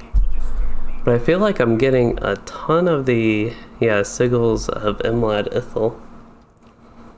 So it'll be exciting when I finally get to turn those in. These are northern reaches of Mordor. Oh, those are account shared, account bound. I didn't know what those were. Apparently I have 173 of them though. I didn't even know what they were. They were Mordor. Ooh, there are these quests. I wonder if I've missed these in some of the other zones. I have a tendency to, if there are things like this, miss them, but I like quests like this because they just like extra rewards for killing mobs, really. Now I feel the need to go back to the other camps and see if there are little wanted signs like that, or bounty signs.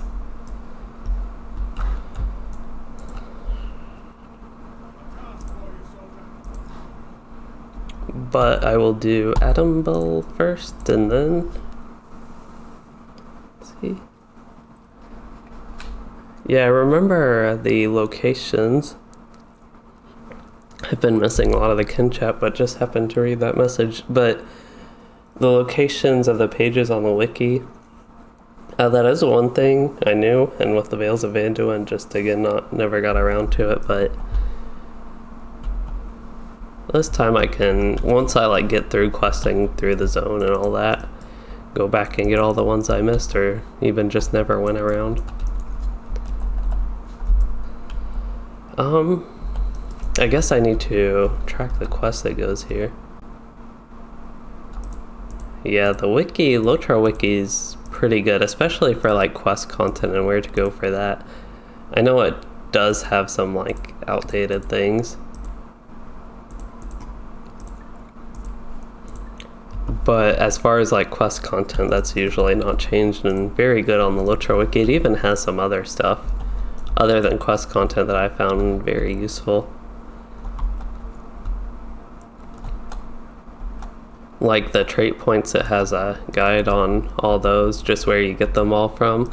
So like on this character, I didn't know exactly where he got 92 with the Valor boost, and yep, I did miss some wanted signs here. They're right here. Gorthorog triplets. Oh, these are all the named trolls that I went around killing. I was like, seems like there should almost be a quest for them. And there we go. I feel the need to do these now just because I missed them. I want to go back to the other 2 camps I have been at and get all their bounty quests as well, assuming I missed them.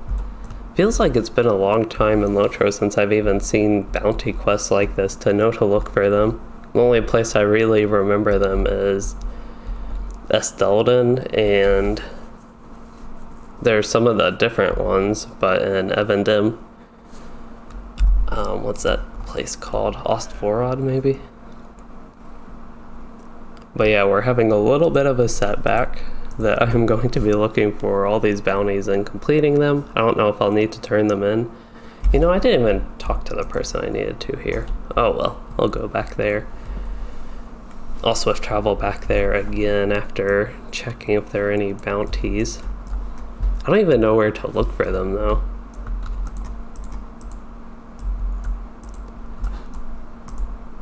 Wait, he's in my kin.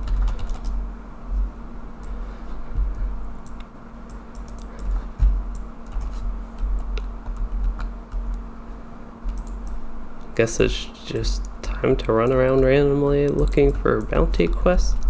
This would probably be another thing that's actually in the LOTRO wiki. I haven't even explored this whole area, like with where it goes to well, I guess it would still be Besieged Mordor, just outside of the zone. Oh, here's a lost lore.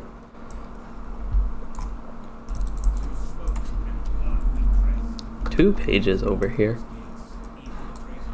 I'm glad I went here anyway, just to go ahead and get these 2 pages out of the way.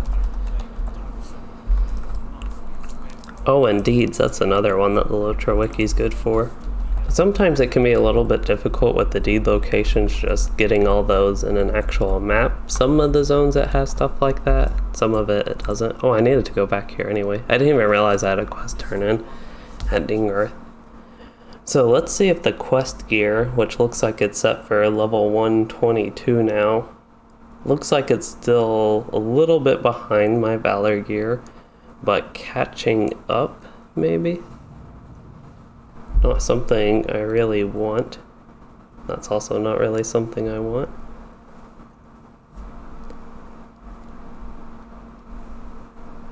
Well, this gear just sells for so much more than I'm used to. It doesn't even sell for all that much at LOTRO, like relative to how much gold you get even just from killing a mob. You get more gold than like some of the most epic weapons and armor pieces are worth to a vendor.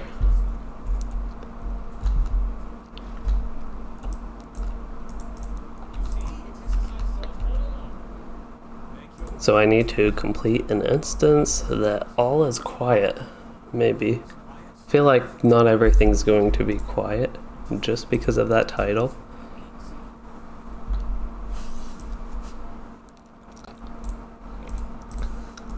These guys have a lot of morale. Oop, not quiet. These look like regular old orcs, like the ones you'd find in Moria.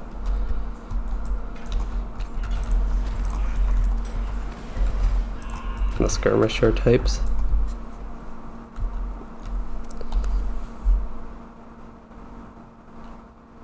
Oh, that is true. Teach your man to not sell gear and disenchant it with the Flame of Ancalamir. I don't have that yet on this character, so I do have to be careful when I go to sell things. I think I have locked every gear piece. I hope I haven't sold it on accident, because I'm pretty sure I've been locking stuff so I don't sell it. But that is a good point, because I was talking about the vendor price when I really care about disenchanting it into the I was about to say motes of enchantment and started to say embers at the same time, so it came out like members of enchantment, but the embers convince them not to proceed. Yeah, I didn't want to convince them to not proceed. I want to go fight with them. Oh good, I do get to fight with them, sounds like.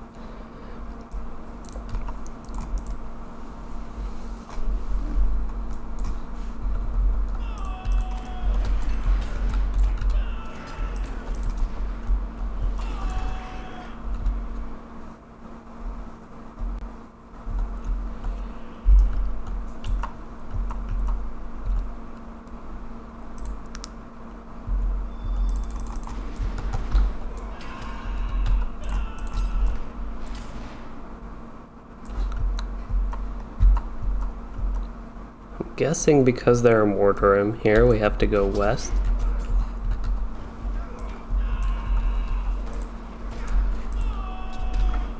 Yeah, at least the flame is easy to get. I think all like new characters get it now, just because it's even prevalent at low levels. I think we could take all of these on.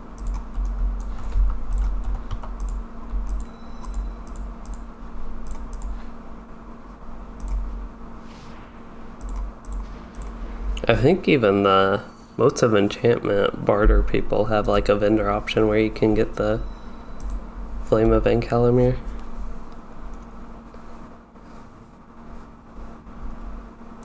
I just got to remember to actually do that. Actually, I can look. I have the town services here. I can look in my vault to see if I put the gear. Because I'm pretty sure I had one piece of armor. Yes, I had 2 pieces of armor actually that I did fortunately save and did not destroy. So I'll go ahead and put my boots in there to go with them, if I can find the boots.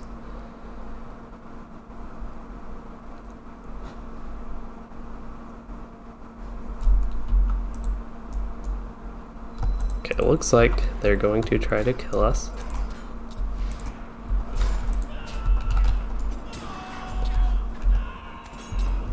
They have so little morale though, it's like not even worth doing the gambit I had saved up there, range resounding challenge.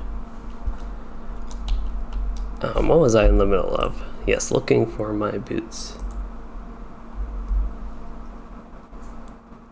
Yeah, the scrolls and crystals with the motes, the like catch up kind of things with those are very nice, I think.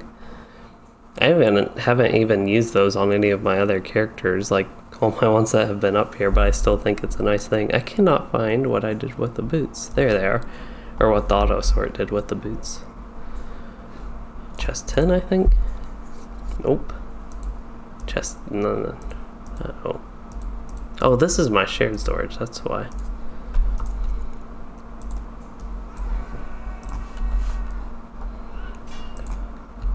I know I should be fighting.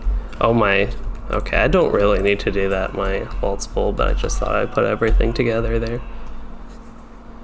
Didn't even get to kill him or her.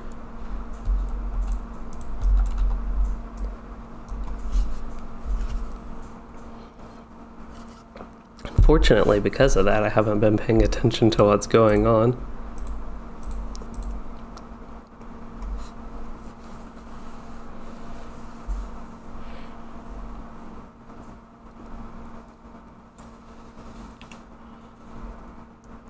I'm guessing the goal is to keep her alive.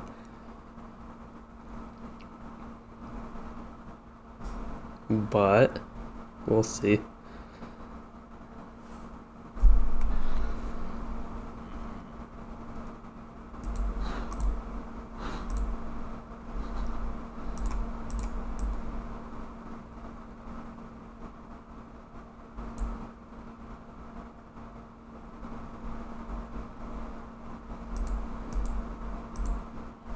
I didn't know if they were gonna like capture her or anything, or what was going on.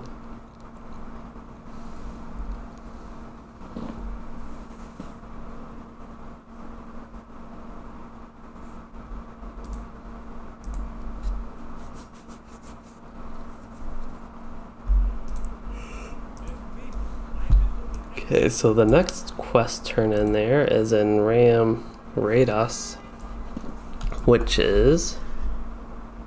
I have no idea where that is.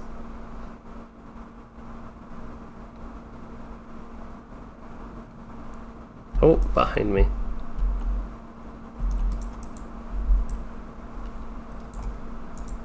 So I would have had to come this way anyway where I got those pages.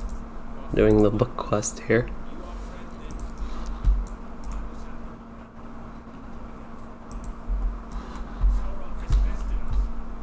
This is in Dingarth as well. I wasn't really expecting to go back to Dingarth. Kinda neat to just come back here and start doing town type things again. So I will get off my war steed because that's going to be a nightmare to try and navigate on it. Talk to these people. So one thing I haven't even talked about in the stream is some of my videos. So how like I had a video today.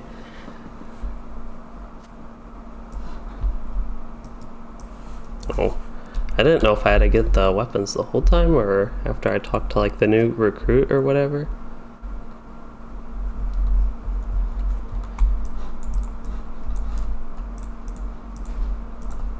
Looks like these guys have available quests. Again, things around the town of Dingarth. I really wasn't expecting to have to do anything back here.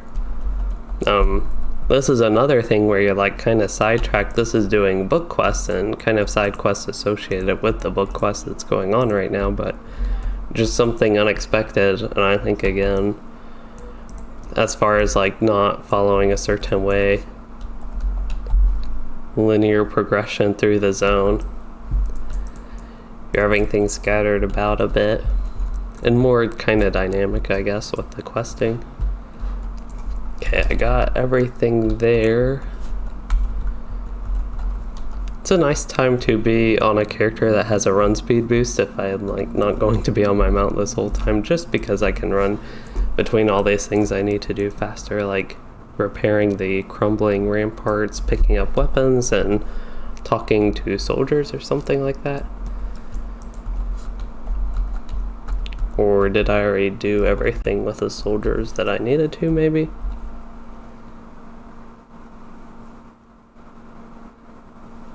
So teacher man,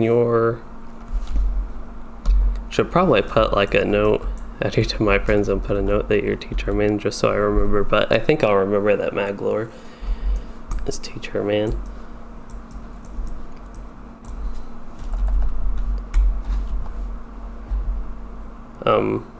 But yeah, I had that Runekeeper guide, but I was originally going to have a different Runekeeper guide today, but I found out after I uploaded it to YouTube already and got it like all set and scheduled for like 4 minutes away from when I had it ready, that my renderer, or during the render process of the video, it had some errors with not actually including like a clip I had, and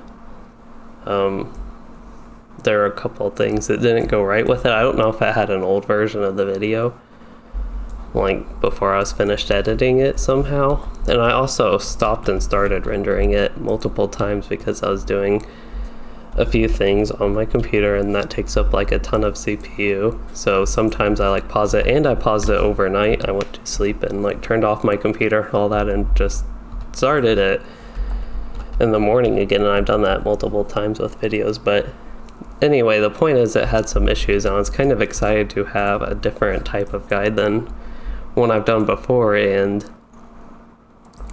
that just didn't work out. So I will probably have that video on Friday. I feel like Friday is a good day. That seems to be a popular day for videos. As far as my videos go, they seem to get more views if I upload them Friday, so that is, of course, the goal with a video, I guess, to get as many views as possible. Not really, but it is just a nice thing. You know, you reach more people, and maybe Friday's like a better day to view. At least that's the way it used to be with my channel. I'm actually not entirely sure now. I thought Monday could be good. I tried a few videos on Monday. A few as in like 2.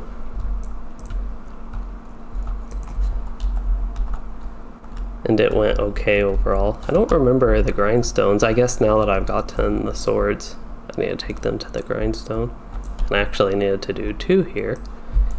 So I had to run away from it, and then I had to run right back.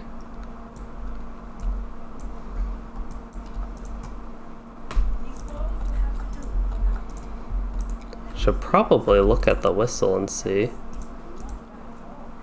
Oh, summon the new recruit.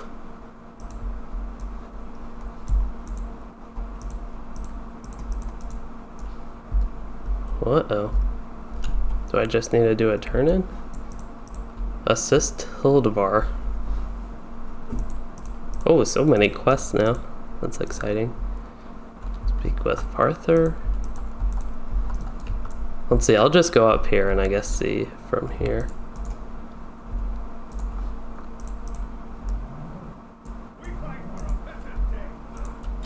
Oops. I was not ready to be fighting somebody.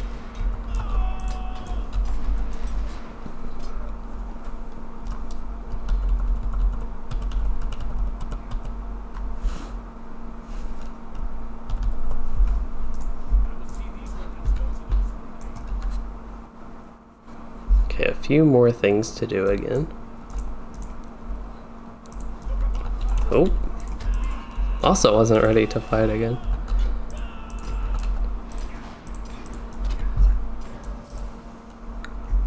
But back maybe a little bit to the Runekeeper. It's a fun class, and I think getting to the yellow line with it, lightning, is pretty fun right now. So having the guide with that I don't think was like a bad thing that I really had to upload it first, but I was hoping to do the other guide. And about Runekeeper, I was kind of thinking about this. My channel, I do a lot of things with the Warden because it is like my favorite class, but one thing that I don't think I really do is a lot of Runekeeper content, and that's one thing I'm trying to do with like West Rohan.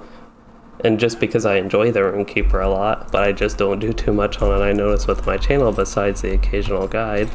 And it's like my second most played and second favorite class probably. I mean, probably with the second most played. I don't know what class I would have played other than like the Runekeeper and Warden as much as them. So I'm trying to do more Runekeeper content, and also because I enjoy it. And actually in games in like general, I like the magic casters, so like the mages, wizards, sorcerers, that type of class. And in LOTRO there are 2 of those. There's the Runekeeper and Lore Master. I would even say Lore Master might be more traditional wizard type. Of course, there's Gandalf, who's like a wizard, and Lore Master I think is largely inspired by and maybe even based off of him a little bit. And Teacher Man, I have a Runekeeper on this server that's level 120. I have another one on this server that's in the 50s, and then I have the one on Anor that's 86 or probably 86 still. The one on this server had the same issues that my other Warden on this server had, though, and I didn't do like the West Rohan or Central Gondor quests and some of those other things where you needed to get like the class trait points. So unfortunately he's been kind of caught behind with things like that. And basically all my high level characters that aren't Loueyden have that issue. That's why I like Araya the Valor, even though I already have like a 120 character that was ready to do the exact same thing, Shades in the Swamp, and was like at the same point as Loueyden. And even on that Warden, I already went through Vales of Anduin. Like the whole questing, regular questing, before they added more to the zone, like with Shades in the Swamp.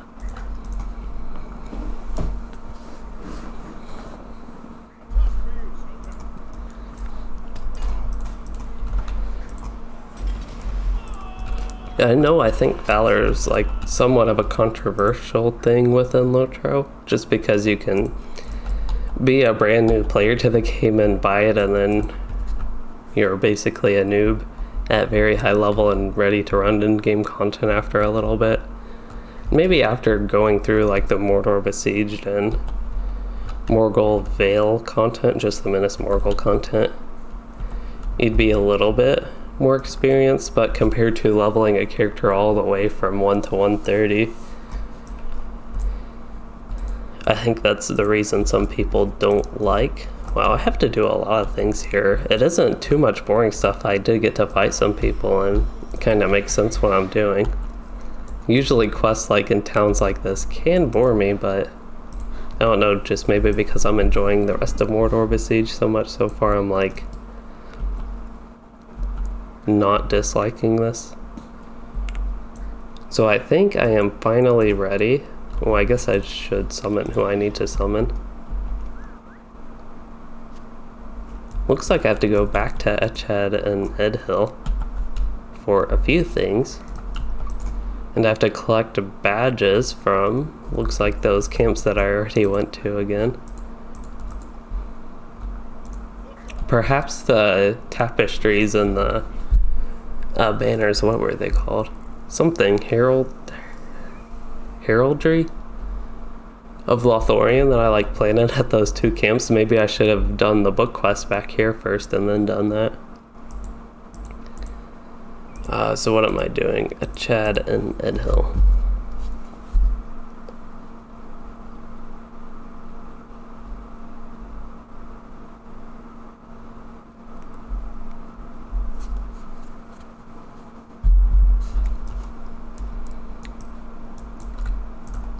Oh, another quest. So this is Durin 4. I wonder what Durin we are on. I feel like there's a Durin. Who's like the king of Erebor?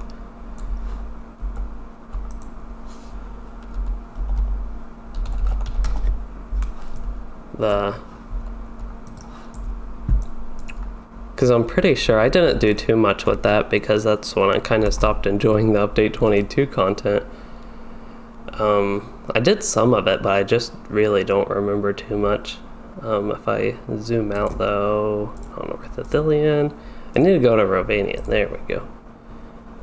Northern Mirkwood. The Erebor. Whoever like the king dwarf of that place is. I don't remember. I thought it was like Durin, but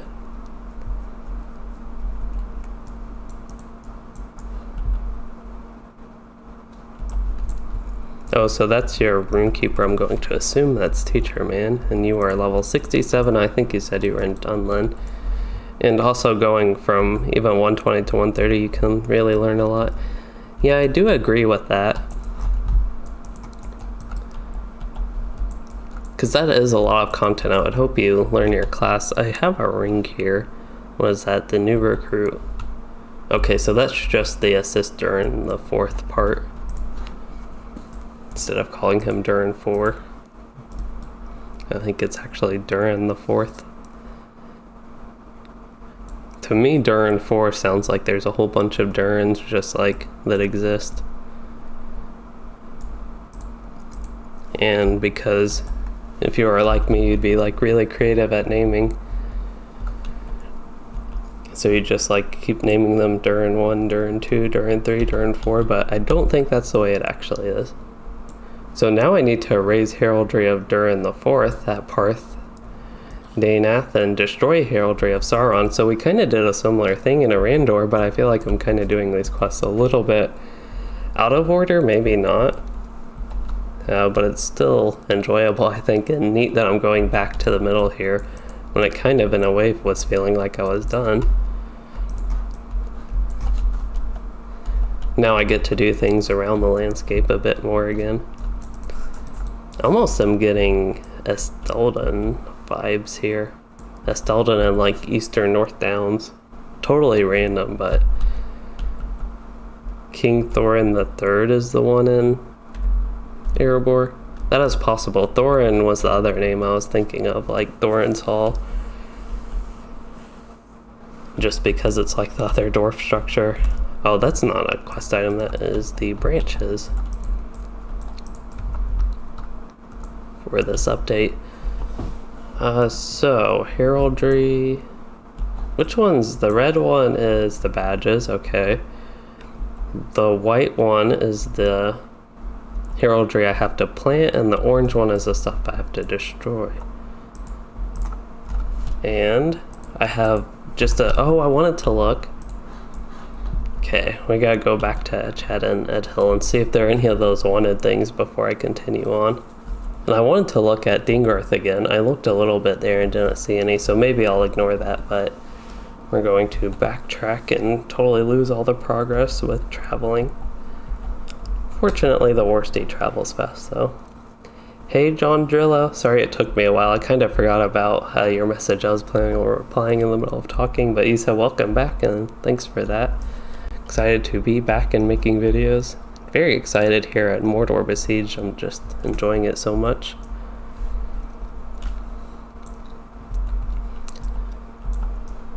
I feel the need to keep bringing that up because I keep comparing it to Mordor, and I'm just enjoying it a lot more than Mordor. Regular Mordor than non-besieged version, the Third Age Mordor, this one. Okay, there is a mailbox here. A milestone here. Maybe I should make my milestone here. I don't know, it doesn't really matter. There's not too much traveling that I even feel the need to use my milestone. Okay, any little boards that wanted signs could be posted on. Oh, there's bounties. Oh, there are 2 here and 2 there.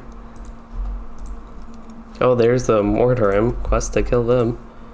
This one's already in use and interrupted. Okay, guess a little bit of lag with that. So John Drillo, I did not check out the stout axes. I'm not much of a dwarf player, so I wasn't like too interested in them, but I have heard they're really good. If I buy, depending what edition of Minas Morgul I ultimately buy, if it comes with stout axes, I don't know for sure. I think all of the editions do come with a stout axe. Unless I buy like the LOTRO points version, once that's available, I guess that would be tomorrow. But if I buy one that comes with stout axes, I will probably try the intro, but I'm just not much of a dwarf player, so I don't know if I would stick to that. That is actually something I could do. I'm planning on doing a new champion on probably a Nor. And that is something I could maybe try it on the champion. A class I don't like on a race type that I don't like as much. Probably not a great combination, but could also do burglar just because it's new with the stout axes.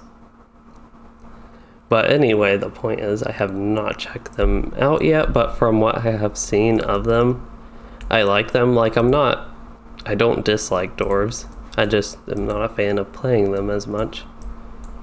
Okay, I just want to look for wanted signs. I know I said I would maybe ignore it if Dingorth did have any, but I really feel the need to look for them. And I can look on the LOTRO wiki just to be sure, maybe. I don't know if it would have all that. But I know I didn't finish exploring running the whole way around this area.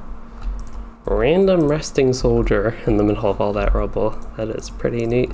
I don't know if he's like any impact to the game, but it's just kind of a funny thing. A touch on the environment that's neat. Mailbox. I feel like if there are wanted signs or bounty signs, it would be up here. Milestone targeted something different, but it wasn't what I was hoping. I don't even know if there are any. So these dwarves are actually part of the environment where you can jump on them. That's pretty neat. You can jump on them and like actually run into them. Oh, this one you can run right through. Just that one, he's special. You actually can't run through him.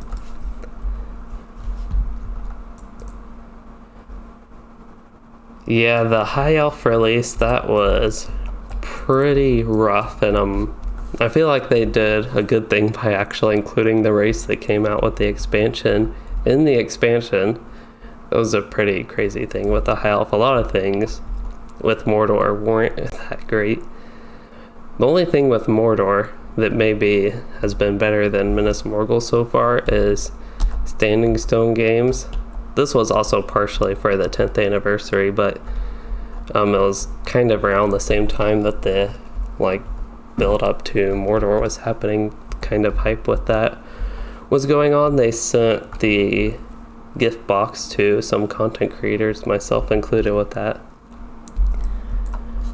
And at the time of Minas Morgul, I wasn't making content, but I at least did not hear that that was another thing that happened with Minas Morgul. But that was something really nice, and again, it was leading up to the release of Mordor, kind of in combination with the 10th anniversary, I think. I don't remember exactly. That was like 3 years ago. Yeah, a little over 3 years ago, actually.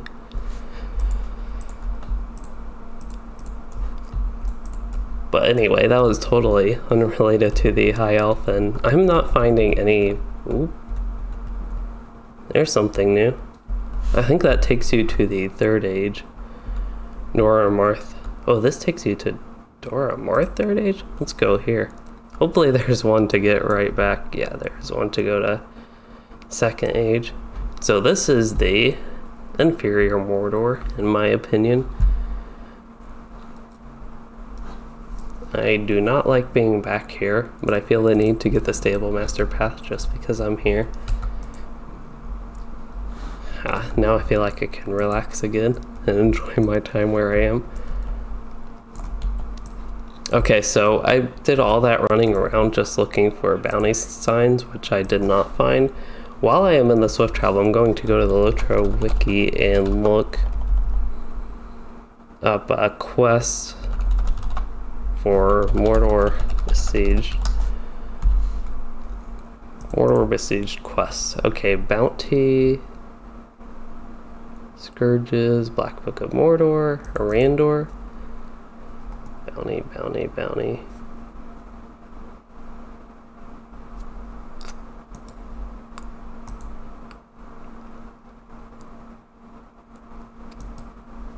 Okay, so there are wargs, orcs, and Gorthrog triplets. It looks like Dingarth does not have any bounties. I just wanted to be sure because I went to the third camp, or the fourth camp really, and saw they had bounties. So then I was like, well, I wonder if the other camps had bounties, and I missed it. And sure enough, Vadenbold did. And then eventually I found one in Etchad and Edhill here. But it doesn't look like there is one in Dingarth. Are we doing Harry Potter stuff in chat? It's kind of fun to read those sometimes. I know in World of Warcraft they do things like that, but usually they're more crude.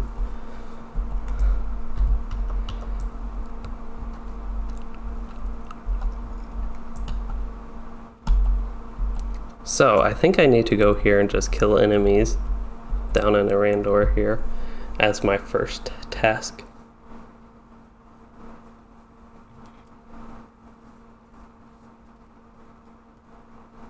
So I can take a map. Who is Loueyden? That is Maglor's Warden. Okay, good to know with the note. You can take a map to Estaben Land, which you will need for Minas Morgul.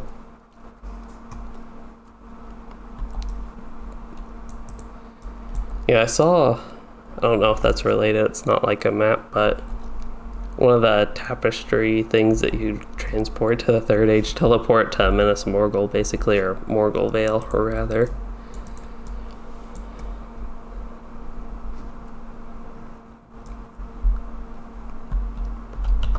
Okay, so I think I just need to kill a bunch of different types of mobs here. I might need to kill the named, like, trolls, these guys. Oh, that's one of the unnamed ones. All the ones I decided to target. I feel like these mobs are extra easy now that they're level, like, below me. But it's not actually the case, they're just, like, extra easy in general for this character right now. Wonder why I put that at Control 4. It's much better at Shift 4. For me, Shift is a lot easier to hit. instead of control. In LOTRO, the default for the bottom bar is actually control. That is not one I need. I think there is one to the east here.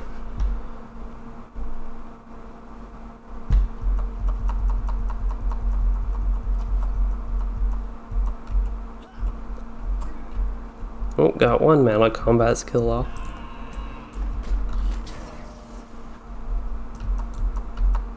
Here, yeah. So I finally got the quest. I ran into all these trolls, and I felt like they were something that could be for a quest.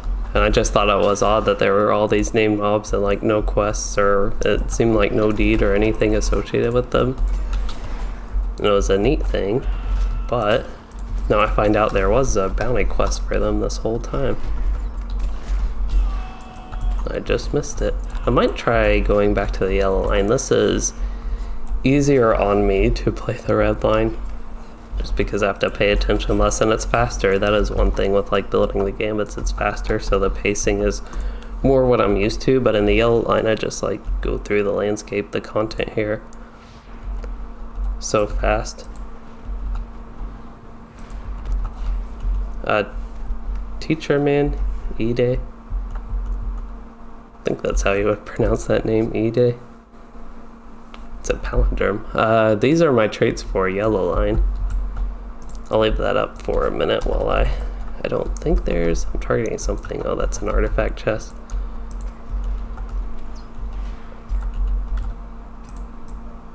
You were probably interested in the red line though when you sent that. I don't know if it caught up like the stream. There was like a 20-second, 30-second delay or something like that. So I do need to defeat Orc Lieutenants, so I'll go ahead and attack this one and get him defeated. It's pretty much that one skill though that makes going through the landscape so much like easier, faster, ranged, resounding challenge. Actually, that is a topic in one of my upcoming plan guides. And to not spoil too much, that's all I'll leave it at.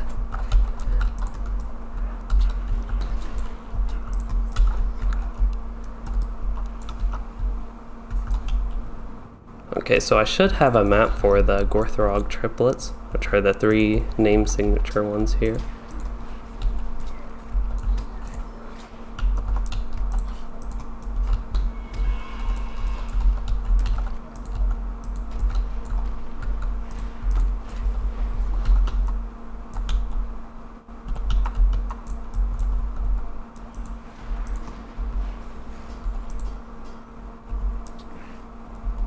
Yeah, so I will switch back to the red line then after this fight, and we can take a look at those. The yellow line build is almost a little bit odd, I would say, but the point of it was to maximize what I can get in the red line. Hey Saul, Caballeros, can any class use a spear? A good chunk of the classes can, but spear is main hand only weapon, so like some classes can dual wield weapons and spear is one of them, but they can only use the spear in one hand. As fun as I would think it would be to have like a class that can dual wield spears, there's nothing like that in LOTRO. But most of the ones that can use melee weapons can use spears. Some of them like Runekeeper and Lore Master, they don't use spears. The ones that I can just think of, did I ever switch traits? I did. So here's my red line. I'm still in the range spec though. That's not going to be good on the red line. The main thing with the red line is the actual red line part of it's pretty standard, getting dot boosting traits. And the blue line, the main importance in that is Bane of Shadow for light type damage, and I also like getting counterattack for solo. And then in the yellow line you can get the crit chance, and also even momentum, the melee damage after entering the melee stance. That is pretty nice as well, because ideally in long fights, as a Redline Warden, you could actually start off with Range Resounding Challenge, then switch to melee stance, and get that buff, 20% damage buff, and be stronger for a little bit. And you kind of switch to range stance to refresh Resounding Challenge, and then you go back into melee and get the buff again. So Saul, this class I am is a Warden, and they're kind of the main class with actually a spear theme. They're a little bit of a complex class, mainly with the gambit system. It could just take a little bit of getting used to, or even a lot bit of getting used to. Might be underselling its difficulty there. I think I need to kill wargs and maybe something else for the bounty. Actually, don't even know what all I've done. I've killed the orcs, so maybe just wargs. But I am going to go back to the yellow line because that has been surprisingly effective at landscape content. At some points in LOTRO, it hasn't been too bad. There's another time where, I don't know if he just resisted, but he's not... I see the problem. I think that's the problem I had earlier where I was in melee stance. I was like, why am I not getting my damage over time? And why is he taking immediate damage? But that was me just being a noob and being in melee stance. So yeah, this is pretty much what yellow line's like though. Range Resounding Challenge, it'll kill them over time, and that's all you need to know. It doesn't do any upfront damage, so it probably seems weak at first, but really once you start getting the dot, and there I was getting some extra AoE with my javelin skills, but that's kind of the way it works. So I got that bounty quest complete. Let me see if I got all the bounties done that are down here. Endure. Okay, Dweir. Those are all Beastmasters, Easterlings, okay. Don't need that here, don't need that here. Whites, already looked at that one. Vengeful Wraiths. You should defeat wraiths, vengeful and otherwise, that plague the land. But then the yellow text says, the quest requirement text says, defeat vengeful wraiths. So, I wonder what it would be. Maybe they're all just vengeful. I kind of like reading LOTRO quest descriptions sometimes. They're pretty funny. So it says you should start fires and defeat enemies throughout Dweir. However you say that last one. Seems like it should be a simple word, but it's like almost like Dweir and almost like Dwyer, but it doesn't look like either of those. It's kind of like Dweir, maybe like that.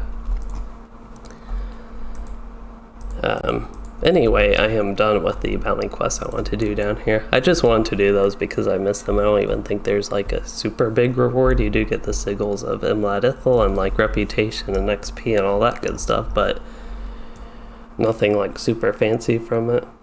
And one thing, well, this is gonna be risky, but one thing I'm going to do while on auto run here is I am going to go turn a light on real quick, but I'm going to get to the road where I can actually see where I'm auto running to a little bit better. And just hope no enemy hits me because I get knocked off my war steed very easily.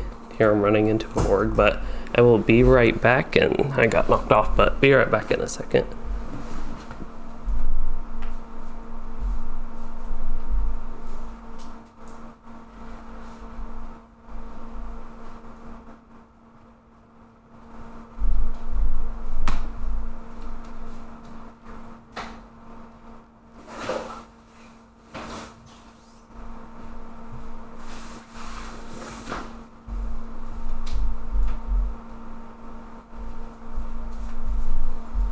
Okay, I am back, and that took like just turning on lights really quick, but I had to close my curtains as well. It looks like I'm still alive, so that's a good thing.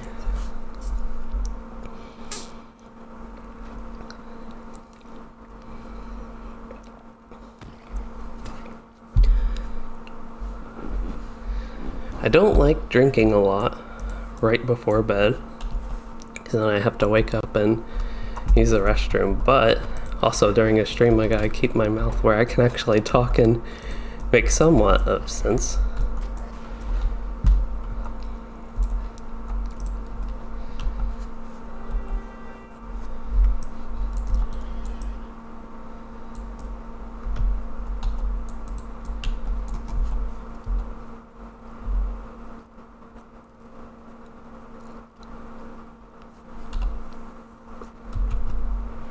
I should rename my horse steed, but I don't know a good name for it.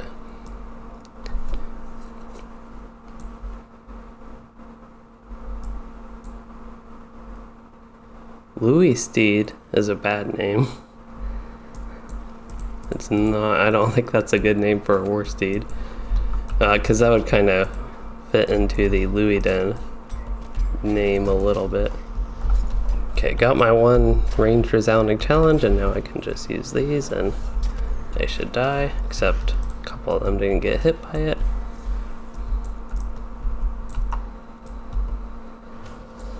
Crawlers are so annoying that was very much worth it. Okay, so what do I need to do here? Bounty for black Numenorian soldiers? I'm guessing.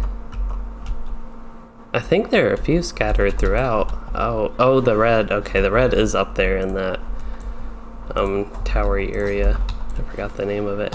Fuin. And I am in range spec and just use the same dot twice in a row. There we go. Do I need to kill the Soloks? Nope, that's just would count towards foes. Not sure if I've killed one yet. I feel the need to.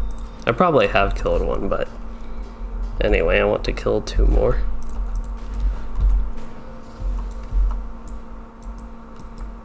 Those are kind of fun mobs, I think, to kill in general. They're kind of like the Arrakis from Estelden and around that area. I know they're in other places of the game, but that's just where I think of. For some reason, they're just fun to kill. And they're kind of similar to those. Mordor version of Arrakis. Aurochs. I don't know why I was calling them Arrakis. I used to call them Orochis until I learned better. Oh, the level 105 and 120 booster. I thought this was an actual like player. I was gonna come here and help and thought it would be some fun AoE for that, but it's just an NPC. I don't care about them that much. Okay, so I have things I know I need to do in this camp, but those quests aren't being tracked right now, so I'm not sure what exactly it is. Maybe I need to destroy some things, I think. Destroy, yeah, the tapestries.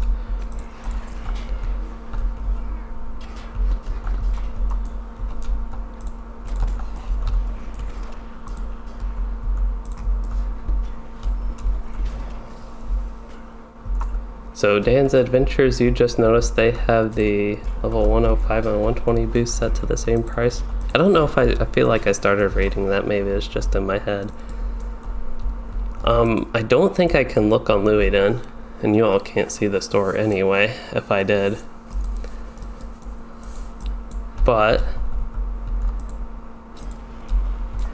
there's very little reason, I think, to choose the 105 over the 120, especially if they're the same price. Some people might like going through Mordor and choose the 105 because of that, but just because I don't like that zone as much, it's not something I'd think be like worth doing.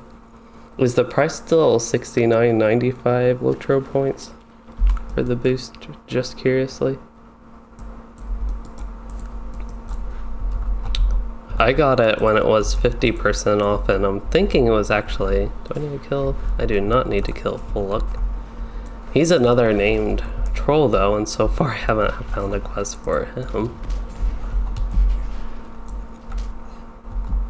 Maybe I should do the heraldry up at Fuin first, because I have a bunch of other quests for that area, and any like remaining ones I could come down here and get.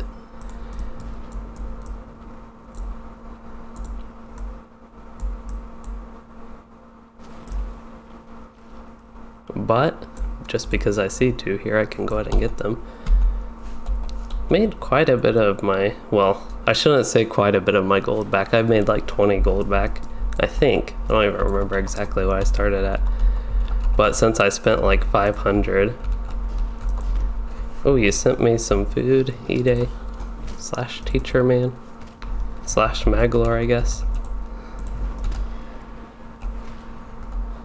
That did a lot of damage. Actually, I want to look at the combat log just to see what. So you did the Shattered Javelins crit and the Javelin of Virtue and Javelin of Virtue again. So it was about... This is the thing with the yellow line, it has so much upfront damage that the red line does not have. Even though the skill is like the opposite, the main one I use, Range Resounding Challenge, it does no upfront damage, but then after 8 seconds these mobs should die. This one might actually not die. And then one attack there and he will. Ooh, here's a tapestry while I'm thinking about it, or the heraldry as they like to call it. So it's 66.95 LOTRO points. Unless you meant 69.95, because 66.95 seems just a little bit weird. So you were thinking of spending a few bucks to make up the difference, but you'd have to spend $60 anyway to get one, so you're not going to. Yeah, I think you have your champion though at this level. I'm thinking about getting some more, so like my Runekeeper, I wouldn't mind getting a boost for my one in Moria. I don't think they have the level 50 to like 120 version anymore at like a cheaper price. Because he is level 50, it'd be nice to do that on him if I were to get another one, or depending which edition of Minas Morgul I buy. Which really, it's kind of unfortunate timing for me when this free questing period ends.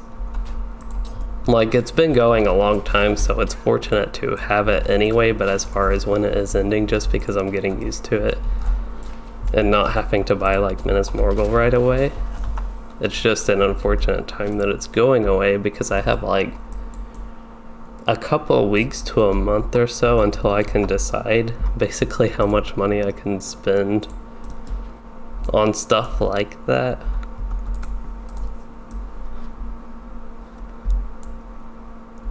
And it's just like a little bit annoying because I want to get it right away, and maybe I would get like the middle tier. That's the one I'm thinking about getting. Or maybe I'll just spend my LOTRO points on Minas Morgul and not get any of the additional expansion stuff, which would be like the Stout X race, even though I'm not too interested in that. It's like something I have to consider. So that's just a little bit what's like randomly going on with me. And as far as like getting the edition of Minas Morgul that might come with a level boost, and on top of that I actually do have a level 105 boost, the one from Mordor that I got. I still have that. I don't know if I need to go in this place or not. I've gone in it a bunch of times. It's in like twice, so not really a whole bunch, but gone on it a few times. My dot should kill him, but then he might summon, or she might summon a spirit.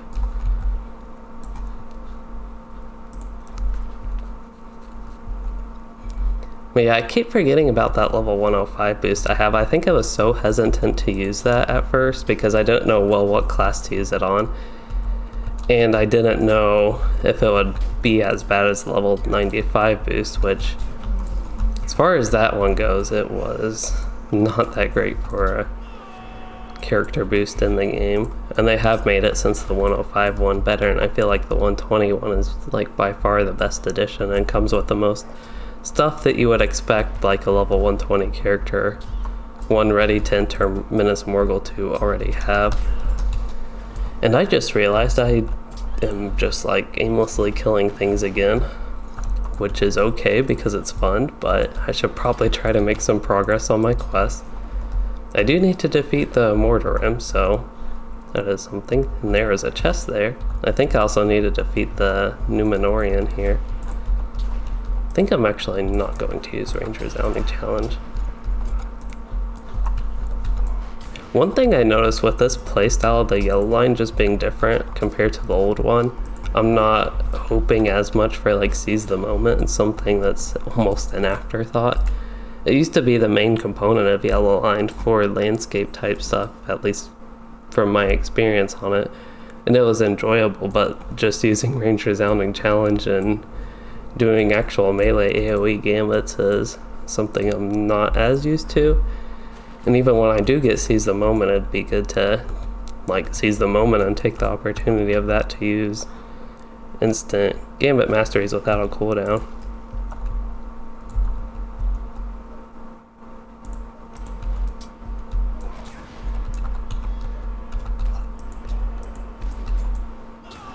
So I do not get the Q boost.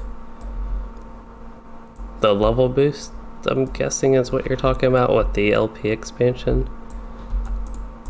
Let's see, did I miss anything else? Oh yeah, you sent me some food, I forgot about that. Which, thank you for sending me some food. This character has some starter stuff. Oh wow, that gives a lot of stats. I guess it's the 115. I'm so used to things in this game that are like lower level. Like most of my characters, I'm stuck with the 105 food. I actually forgot I had food on this character just from what I had on my other characters already. But yeah, thank you for sending this. Probably be helpful if I actually used it.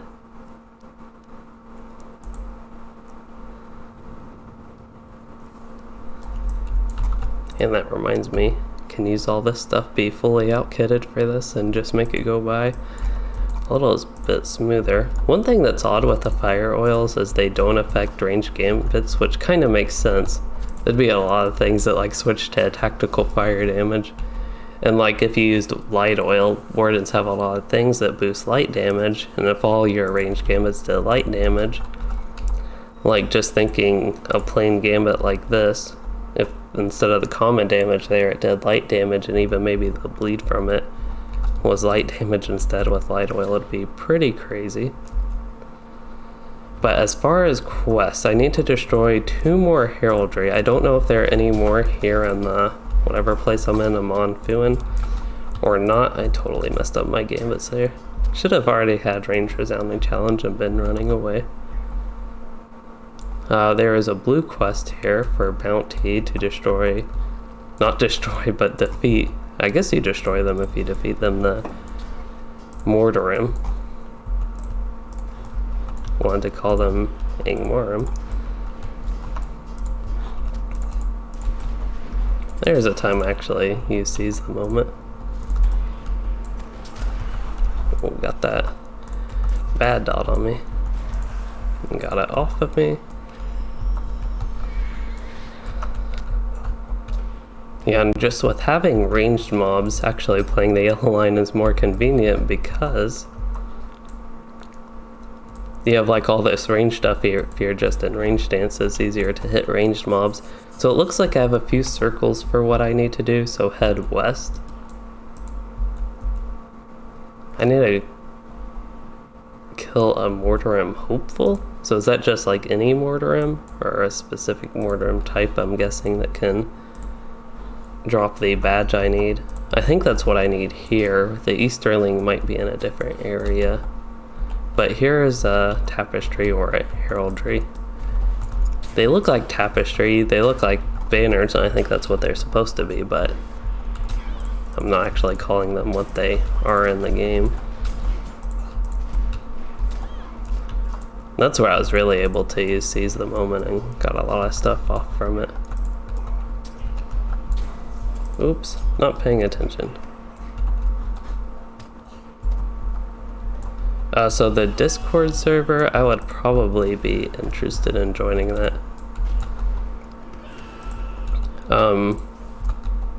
Yeah, I could look at that after the stream.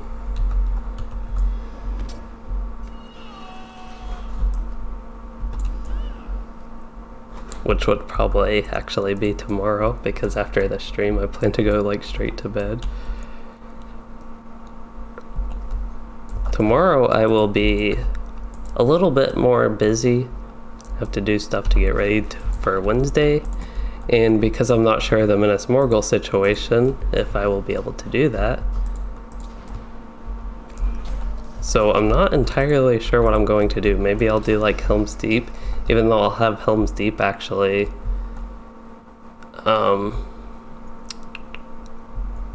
Wednesday and Friday. Which I feel like I said that like I thought it was boring just because I'm having so much fun here in Mordor Besieged, but I'm actually excited to go through like West Rohan questing on my Runekeeper. Even though it probably doesn't quite sound like that. Oh, so you want to boost the Hunter Dan's adventures? Yeah, Hunters. I don't think a bad one, probably a good one to boost. Because with them, you really want the class trait points, I think. They have a bunch of things in both the red and blue line, at least, that kind of work hand in hand, and as far as I know, they're one of the classes that most need like as many trait points as they can get. It's kind of true with the Warden and the yellow line here. I'm at 92 trait points and I'm finally finished off most of the things I want in the red line here. And I don't even know, I don't think there's a way you could get Bane of Shadow. That would be like the other thing because you do light damage still. And if you ever do use your melee gambits, you're going to do light damage. The melee AoE fist gambits I'm talking about. And ranged resounding challenge, of course. That does light damage, and at least right now is definitely a significant part of damage. So I still need to defeat, Black Numenorian Captains. I actually still need to defeat 2 of those. And I guess that is the tealish, greenish, sea greenish one on my radar. The problem with seize the moment and trying to click 3 real fast is I keep messing it up, and there we go. That's more of the way I have the stuff set up, that it's a little bit harder to get those in real quick. Ooh, he resisted the bleed, I think. Haven't seen that happen yet. But I can use a couple of those and get a few bleeds in. Probably could have just done Piercing Strike, that did a lot of damage to begin with. Here, I'll use a Snapshot Ambush. I have Critical Strike on this character's bar. He probably still needs that class deed as Y. Except I don't actually need to do that now. Okay, that's going out of here. I wonder if there will ever be a day that they make like Critical Strike actually do something useful. The idea of it, I think, is kind of thematic towards Wardens, and just the idea of stunning them with ambush.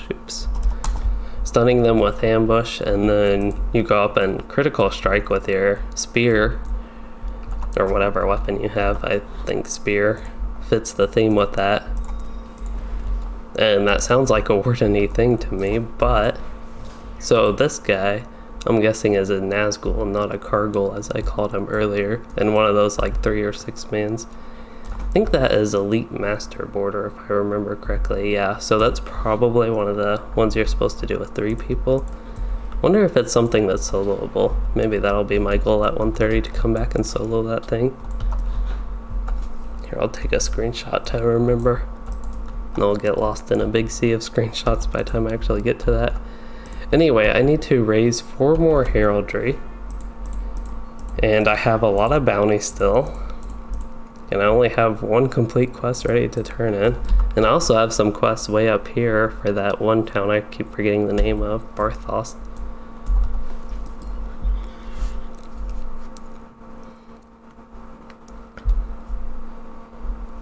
But yeah, maybe just because it is getting late, and I was kind of talking earlier that maybe the stream would be an hour to 2 hours more, and that was close to an hour and a half ago. But I think my goal at least is to finish this area and get to where I'm actually doing Barthos quests. I don't know if I'd actually start that. We'll see how it goes once I get there. I guess I should also check every mob, just make sure I don't need them, since I have so many different things to do now that I found the bounty quest like way after.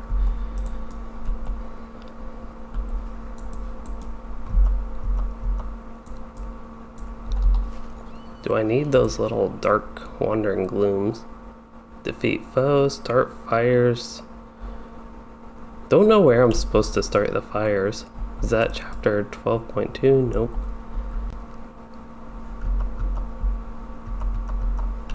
Guess I could eventually find out.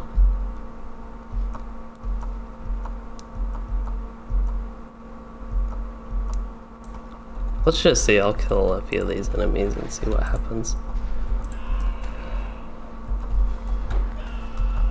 I don't know why exactly that I switched. Let me see how strong dodge this is. I think that's pretty not that strong now. If it was like something that was super quick and immediate, it'd probably be more useful. I don't think I got any quest progress or anything like that.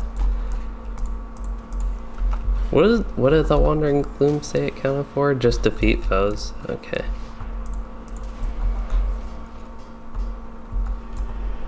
Unless it is like the starting of fire. Yeah, that's defeat foes. Oh, that's defeat foes in this area. Doer.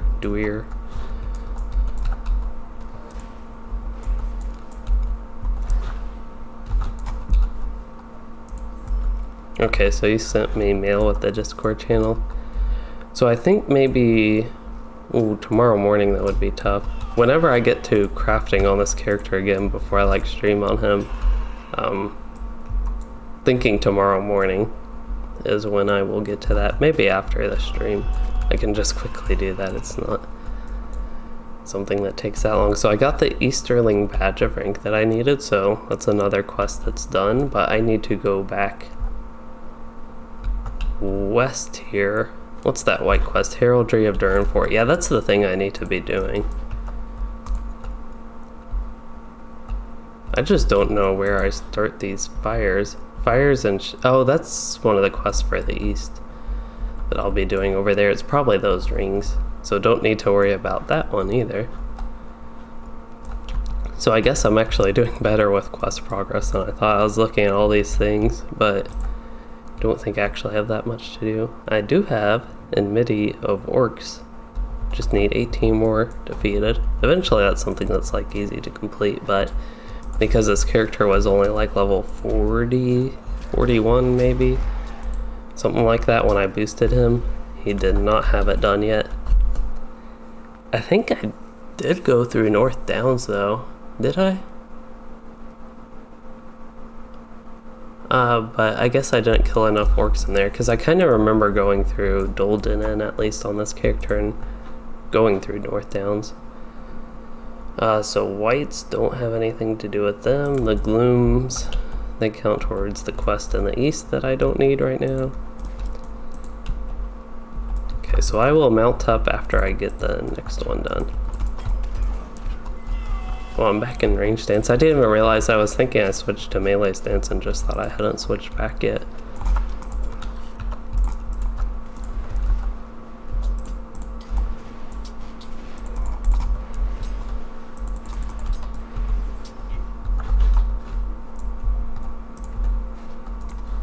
And it is already dawn.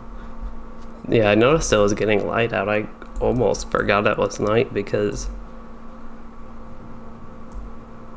it was just not super dark. It wasn't even as like dark as Mordor's day, it seemed like.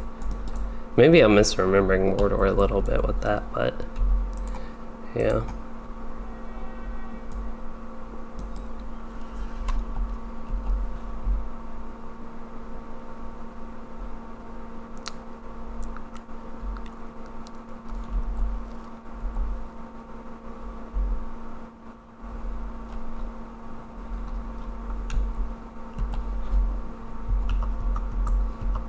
Here is Easterling Hopeful.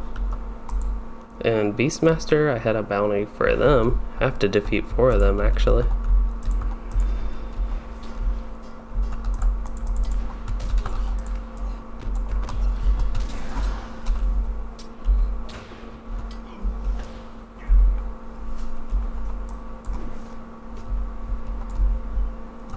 So I have to find 3 more Beastmasters now. I know there's a tapestry, heraldry, that I need to plant there. Somebody is shooting me, a Mordor archer. That should take care of him. And according to the map, there should be a Beastmaster right here. Oh, I didn't see these masteries were on cooldown, but all good. I really don't even need to use anything more, especially now he has like double bleed and all that stuff going. Can just run away. I will get on my regular mount because I don't have far to go. Actually, this one's like, I think right on top of this hill that I need to plant the last heraldry. And is that Beastmaster already back up? Or is that a new one? Can't even tell on the map. That's probably not the same one that I killed earlier. And there is another one. Can't harm myself. I don't know what I tried to use that was like a harm myself thing, but okay.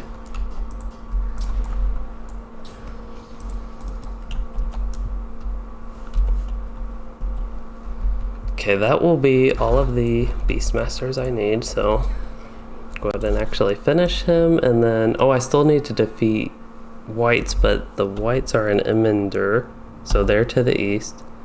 Banner whites are also to the east. Foes are to the east. And heraldry need to raise one more, and then I'll double check that the quests are actually done in this area. I didn't have all like too much to do here. Again, it was mainly with the heraldry, raising that and destroying it, and then I had a few bounty quests that I like missed earlier to come back and do. And it looks like a lot of the things that are kind of like busy things is at the area I haven't been to yet, which is Emender with Barthost. I think that's the name of the camp, if I actually remembered it this time.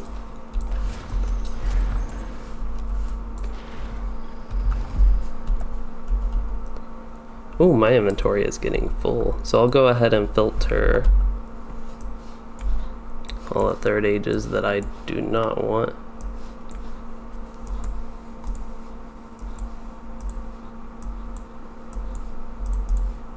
I wonder if it's even worth putting a bridle on. I feel like I should keep one, but I'm going to filter them. These are all light bridles. There's a medium one. And that should clean up my inventory a little bit. I also have that town service thing. I still forget that that's like even a thing, and gotta remember to actually get it in the first place. But I can go ahead and sell as well. Go ahead and save everything that's like somewhat worth keeping, I guess.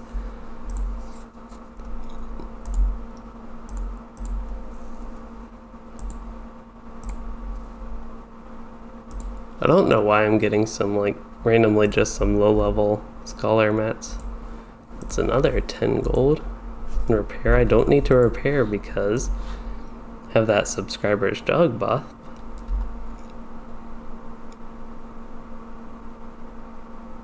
And that one lasts 2 days. I forgot that buff lasted 2 days. For some reason I thought it lasted like 6 hours. I think it is the item that either lasts like 6 hours or has like a 6-hour cooldown. Maybe it lasts 6 hours and has a slightly shorter cooldown because I think you can use it twice. I don't need to be on my slow mount. I can go on the fast or steed. And we'll just double check. So the new recruit, that's one I'm going to be turning in. Don't need that. Don't need... All these bounty quests are in Emender. Lost Lore, don't need those 2 quests. And then Black Book of Mordor, which is also ready to turn in at Edinburgh. So, yeah, I'll do the turn-ins and then head back to Edinburgh.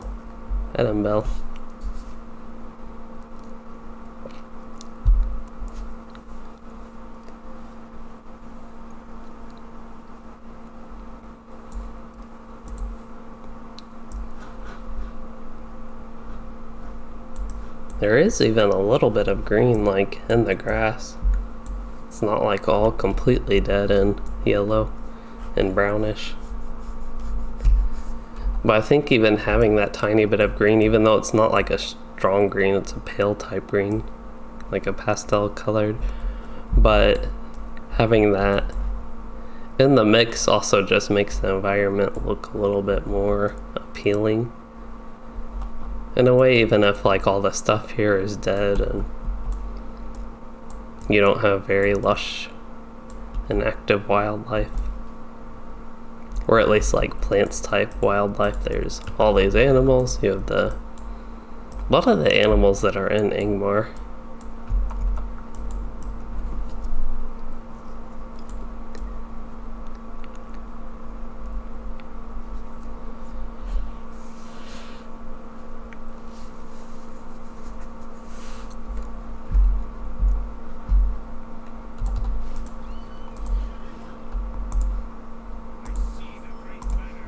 Okay, turn in the Durin, the 4th quest. I think I called him Durin 4 again earlier.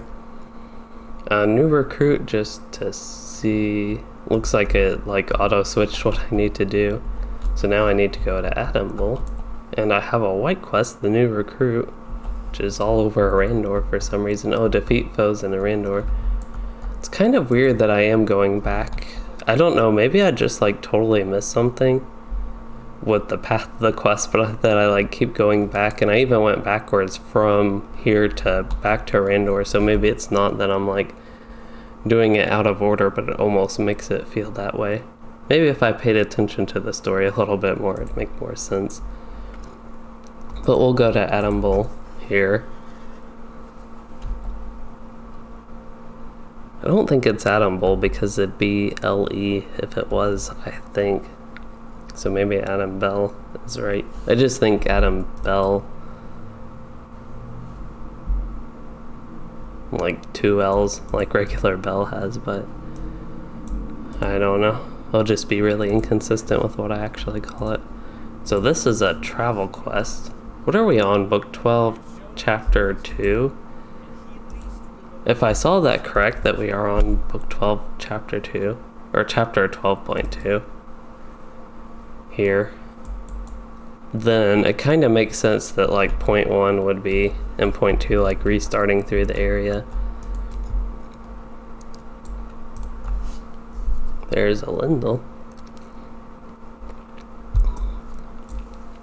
who the captain seemed, or at least the captain's guild blade of Elendil, and the light of Elendil associated with it has to do with him.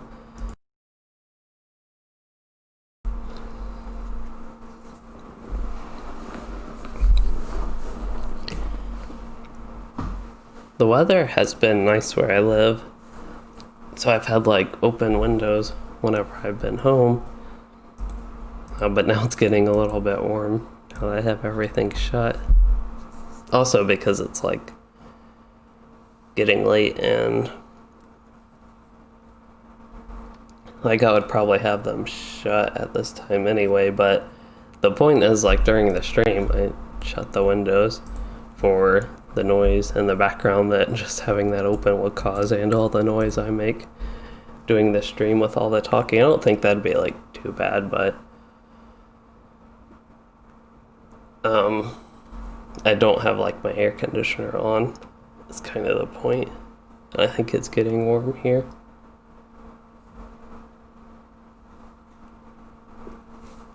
So these are the leaders of the Great Alliance.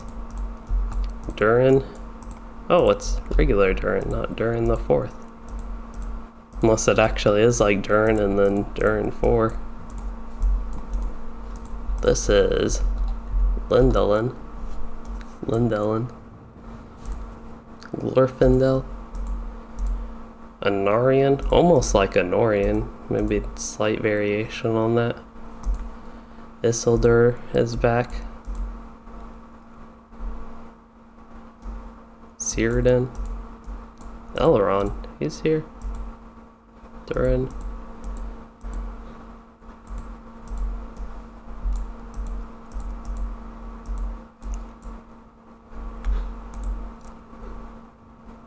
So some people I like recognize the name of, but not quite everyone. Oh, and Gil-galad.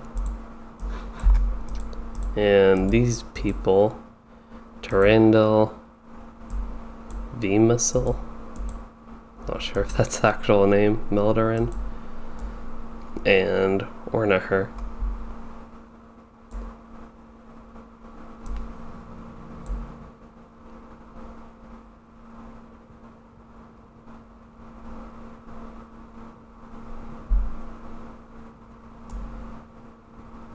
Must break the Dark Tower. Must defeat Sauron.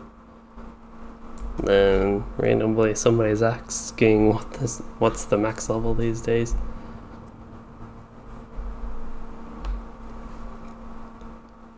It's one thing if you like have world chat and all that type of stuff, just a bunch of different chat things like the general tab defaults to, and you were just like reading things and then randomly in the same like color there's just like a totally random question going on with like within the conversation of the game or in the middle of.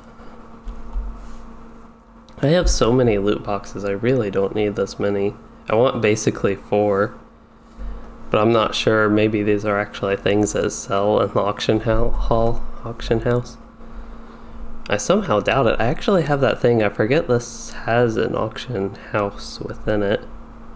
For some reason this calls it an auction house instead of an auction hall, because I'm guessing it's not an actual hall, but I can actually look if they're worth like 2 silver each or 1 gold each. Even at 1 gold or 700 silver, I don't think it's worth all the effort posting that and trying to collect the mail, if it even does sell. So I'm just going to destroy a bunch of these. And again, I do want to keep 4, because I think this character, he'll have the... I think, so if I look, I can use that fancy item again, if I can find it. Okay, still observing the council. Very much so. Not distracted by an auction house or anything. So I have sturdy steel keys. For some reason I'm thinking there's a way you can trade those in for the sturdy black keys. What are they called? I don't even remember. A black steel key. That definitely sounds more correct.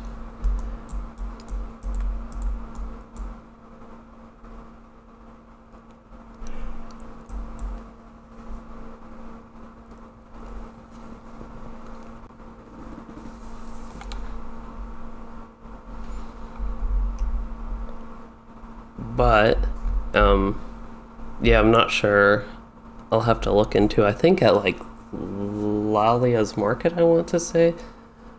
I'm not sure that's the right place, but you can turn, or you can get the old loot boxes that work with the sturdy steel keys, but I thought you could turn your sturdy steel keys into the black steel keys as well, but maybe I'm mistaken. I had 2 other sturdy steel keys, like unbound ones, so these are probably worth a lot of gold. Actually, I don't know for sure. Yeah, like if that actually sells for 470 gold, that's probably significant enough that I would want to just sell the keys since they're unbound. This would be a good time to do some crafting. Or I could actually pay attention to the story, but I feel like I've missed so much that I'd be like way behind.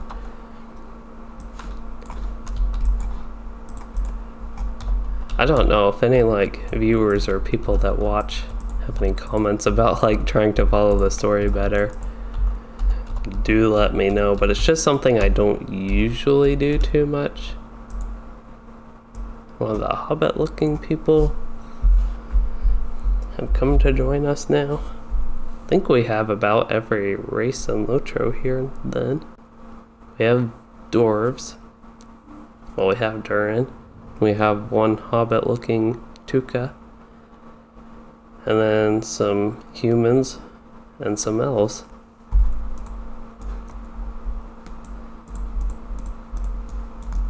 And we have Loueyden, who I think is an elf.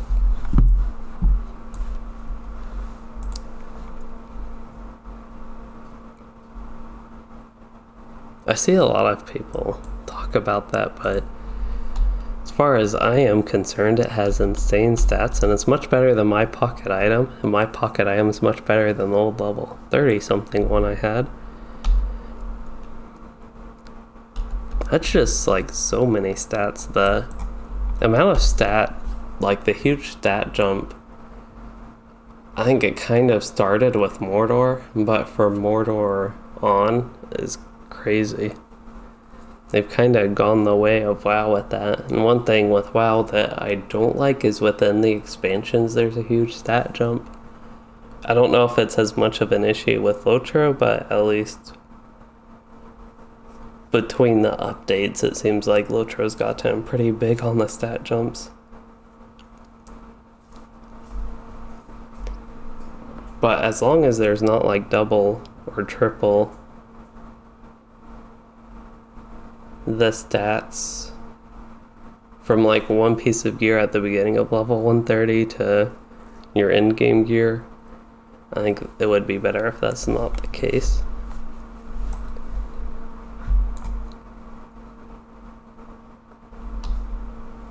And compared to like my pieces, just looking at the numbers, if it's somewhat representable, it's not going to quite be like double or triple the stats of if you have the same piece at the beginning of 130 and at the end of 130.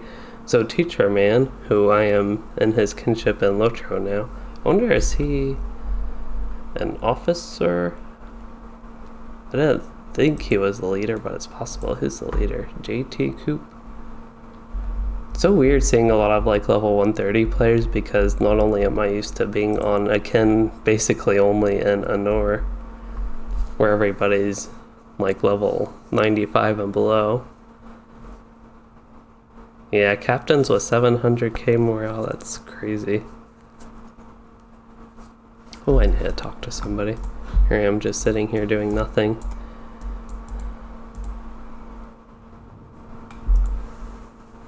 But yeah, as like a, I don't know, virtue geared character right now, my morale is 165k and I am only level 122, and I don't have even like probably the tank captains. I don't know if this would actually be true, but if they're building for max morale, they'd probably have those virtues and loyalty and a lot of things like that where it's just like crazy. That is a lot of kin members. Oh, there's 30 pages. That is a lot. Let's see. I like seeing. I have no idea what this kin is, but the oldest members of the kin, it looks like about 5 years, maybe a little bit more or less.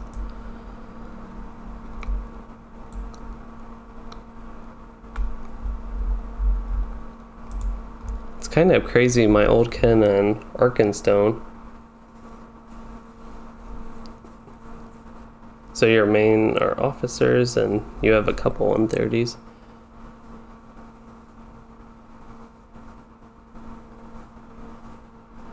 Yeah, looking on my old kin on Arkenstone, I think there's a lot of people that have been offline for a large number of days. Some of the names, I think, were people that stopped playing before I even started the game.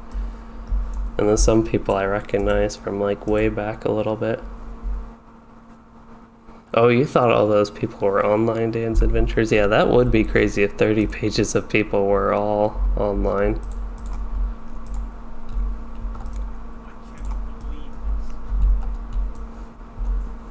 And Swan, I was saying Swanson like Ron Swanson from Parks and Rec. I was just continuing that. But anyway, one captain on Brandywine has 1 million morale. That is crazy. Definitely. Probably a big like goal and thing to get to, 1 million morale. Septuple digits numbers for that. So what is my actual quest to do now? Find Tuka outside the entrance of the Tunnel of Halroth. I have another quest here to assist Huneric, Lord of Theuda, and that is the new recruit quest line, which is another new one I got here, and that is level 122, so I'm not thinking much is out of the order here. Oh, you didn't even look at the pages of people, just the first page even. Yeah, that still would be a lot of people on. I'm not sure. I think we got close to that a few times on Arkin and Anor, the Mithril League.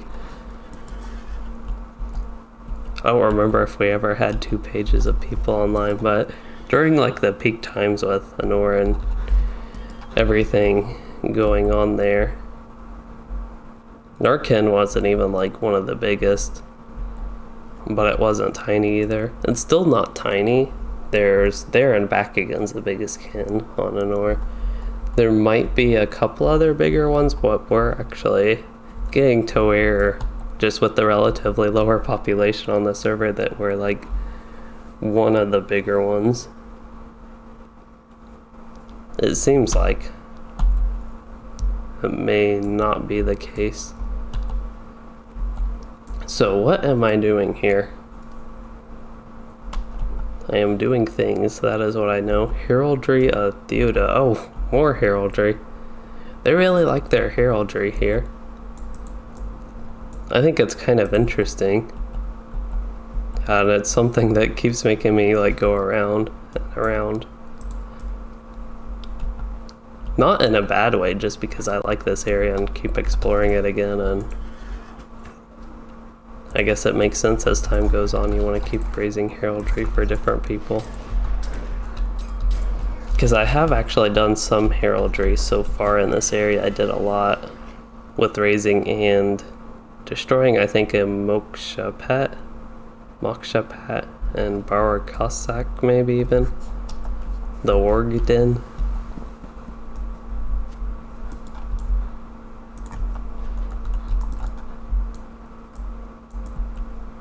Every time I pass one of those, I just think I need to get my crafting up.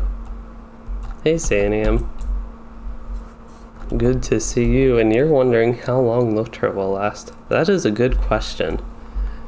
Because one concern with it more recently is the server issues, and a lot of people, of course, have wondered if like Standing Stone Games can actually keep the game running. But as far as like otherwise, if things were going as normal, it seems to be, I guess, profitable enough in like maintenance mode that it could go on for quite a while longer. It's kind of something I'm curious about with games in general. Like 10 years down the line, we've had like 10 years of World of Warcraft, just like popular MMO, and it's still like going. They're still having expansions, and the same thing with LOTRO, and I think even some other games that I don't play as much. It seems crazy that they've probably lasted 10 years. I don't know when they were released, like all these games, if you thought they'd still be here after 10 years. Because that seems like a very long time to play a game. And that's one reason I like games like this so much, is because you do spend so long in them. Seems like, at least with MMORPGs, you like get what you put into them throughout that time.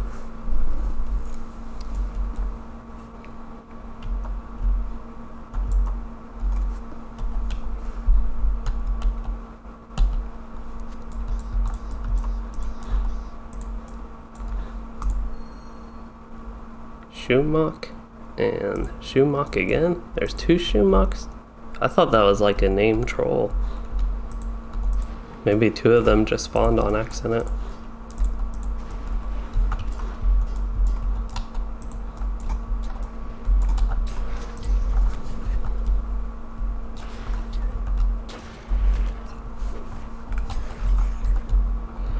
So Dan, you think LOTRO will last at least long enough for the Amazon MMO to replace it? That's one I am a bit, what's the opposite of optimistic? Pessimistic about? I don't even think that is quite the right word, but it's one I'm not too excited for, just because the idea of modern MMOs is not that appealing to me. Like things like EverQuest and that newer kind of combat that's a part of MMOs, I'm not a big fan of. So Daggerosi, still teacher man, I assume. Maglor, that's right. This is your level 130 guard. You have 260k morale, but you're not morale built or really geared, you can have over 300k. Oh, you have 260k, okay. For some reason I read that as 160k. Again, can I inspect you? Oh, good. So I can see what some of your gear looks like.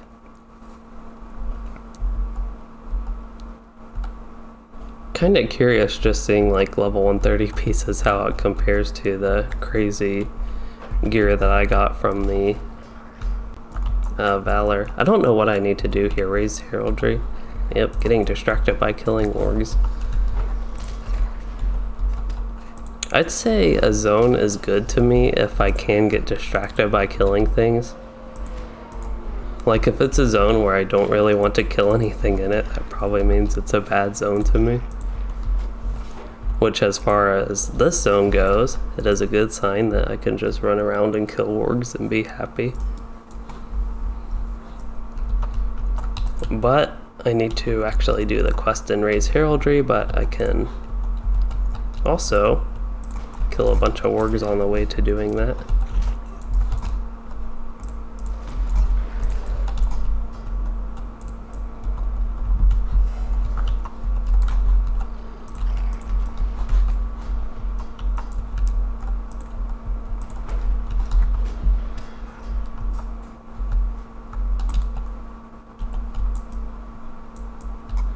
There should be a little light spot around. Oh, it's up there. Oh, I didn't even realize we hit the 3-hour mark in this stream. It used to be, back in the day, like very long for me. The first long stream I did was of the Mordor open beta, maybe? Because I was just like very excited to do that. I'm thinking the open beta one was the 4-hour stream I had, and then maybe had like a similar 4-hour stream when Mordor actually released. It's kind of funny to think that how excited I was, and that probably was one thing, just because of how excited I was and then how not so enjoyable it became, like why it was one of the biggest like letdowns as far as LOTRO goes that I had. And one of the reasons I like to criticize it so much.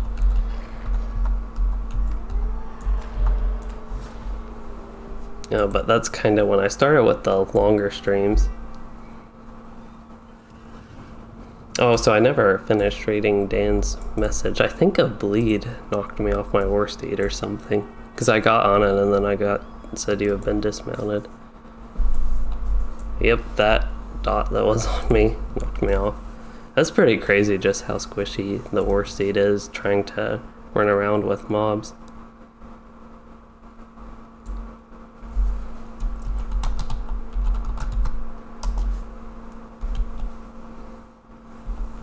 Okay, actually type that in kinship, but if you're also heading off the stream, then good night, teacher man. But to get to the last part of Dan's message that I did not see, he said kind of the same way with SWTOR served as a Star Wars MMO replacement for Star Wars Galaxies. So I didn't really play Star Wars Galaxies that much, I didn't like it, and same with SWTOR, I tried that, but it wasn't really my favorite either. But yeah, the Lord of the Rings MMORPG from the Amazon Studios is actually good. And I enjoy playing it, then I wouldn't mind doing that, but I feel like LOTRO is one even with that I would want to stick with and hope it doesn't like completely replace it and LOTRO still goes on after that. While I am traveling, I can do my subscriber town thing and reforge my items, and for some reason my worsted decided to stop moving. Maybe I went off auto run, and my cat decided to lay on my mouse, so I can't really move it. There we go. She has a bed on my desk, like a temporary one, but yeah, she prefers to lay like right in front of my monitors and sometimes on my mouse.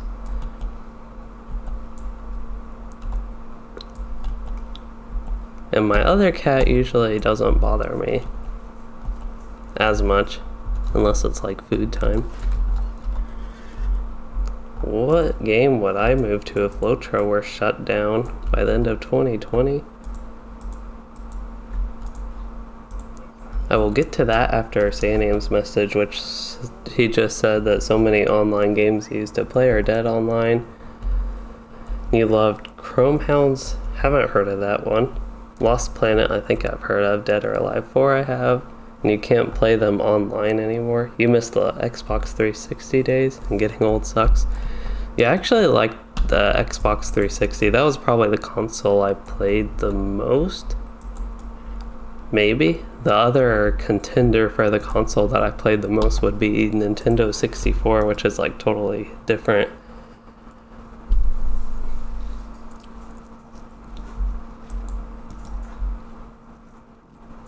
What was I doing? Assist him with turning defectors, so now we're headed back to the northeast.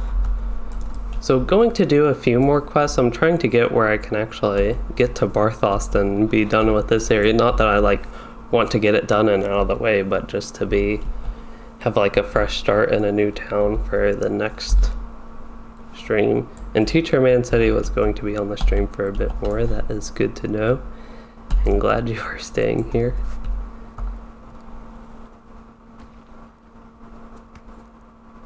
It's kind of weird thinking about Amazon, just how many different things they do. I wonder how that game will be. Convinced Easterling defectors to turn on the enemy. So are these the friendly ones that wouldn't count towards the quest? Or is it kind of, some of them might actually turn and some of them might not?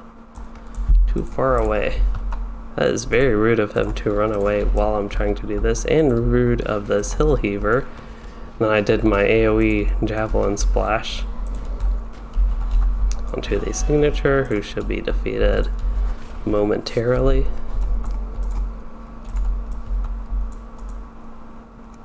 Oh yeah, so to get back to the game that I would switch to, maybe World of Warcraft Classic.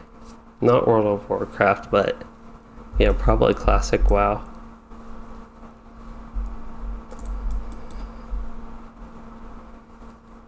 I would also probably try some other games. Dungeons and Dragons Online, I did a test of that. Played for a couple hours, and I think just being low level and not really having anybody to play with made that not as enjoyable as it could be. But yeah, I don't play too many games, and LOTRO is definitely a very significant one, so I'd be at a big loss of what to do. Let's see, this is one of the Easterlings. And I think some people have recommended going to Final Fantasy 14. Suzulu 9 commented that he'd be forced to go back to Final Fantasy 11, I think that is. I don't know the difference between all the Final Fantasies. Seems like 14 is a lot. I don't know if they're supposed to be like long-lasting games, but if there's like one for every number,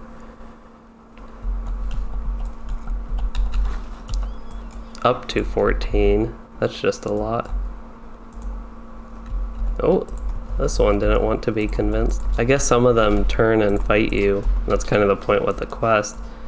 And even when you're not doing that quest, some will just randomly turn and fight you.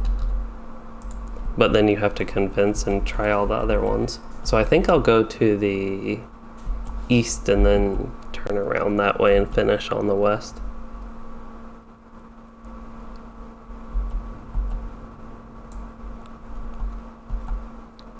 But yeah, Final Fantasy 14 could be a good one for me to eventually get to. And let's see, Dan's Adventure says he's also playing that right now.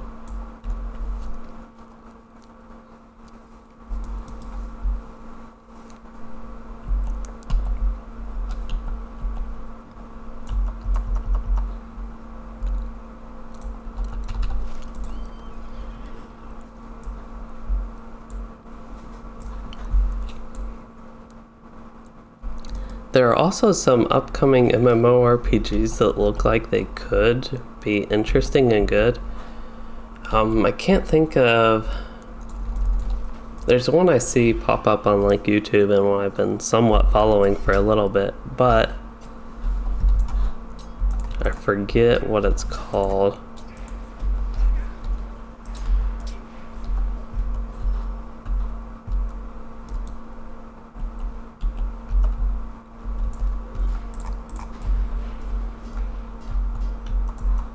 There is a Mordor Crusher followed by a Mordor... Oh, for some reason that's really funny because it's like a big Mordor thing followed by a medium-sized followed by a tiny. I assume that's like intentional, what that was supposed to be, this like little roaming squad of the huge troll and the orc and then the little goblin in the back. Ashes of Creation is pretty popular. That could be the one I'm thinking of that's like still in development.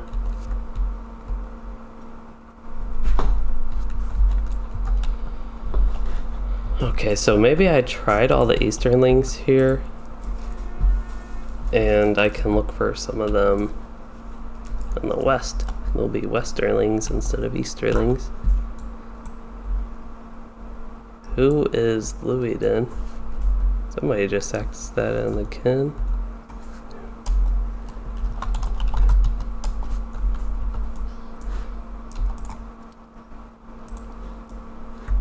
She. I am a he that is new.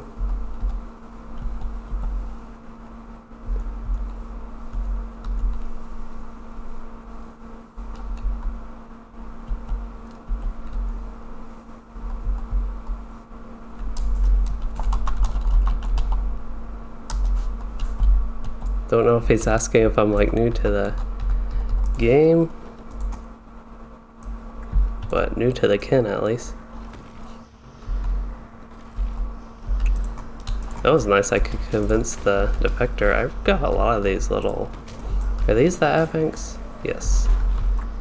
Got a lot of them following me.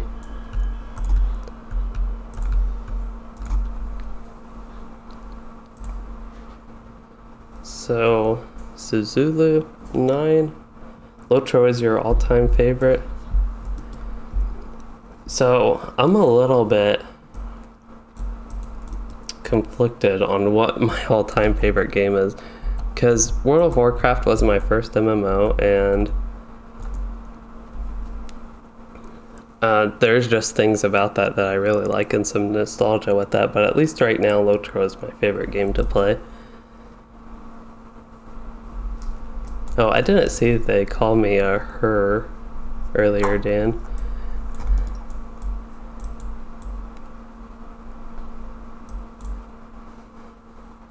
And Angel Maker, you asked what server am I on? I am on Arkenstone.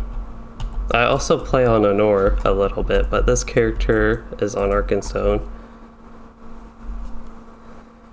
And then Patrick King, hello, and you said you love my videos, first time on the live though, so welcome to the live stream. This one's been going on for almost 3.5 hours, so I'm getting, well, past my bedtime. Usually I am starting to go to bed around 10 o'clock.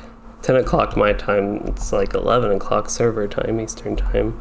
I have moved to Central time, so gotta get used to a lot of things that like used to be based around my time. Like server time is 11 o'clock and it was convenient being, I guess it shows my time here, it shows it as 10:08.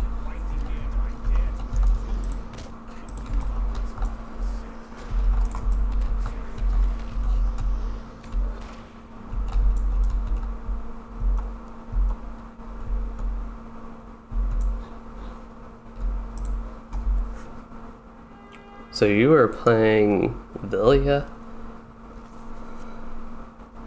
Yeah, there were so many servers before the merge, I don't even know the name of all of them. I think one of the more popular ones that comes up is Snowborn.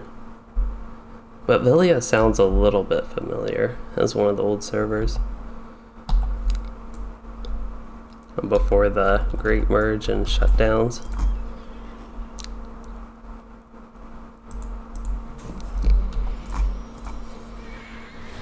Ooh, some new gear that's probably also not going to be as good as what I have. This one has some finesse if I needed that, but not nearly as much like agility.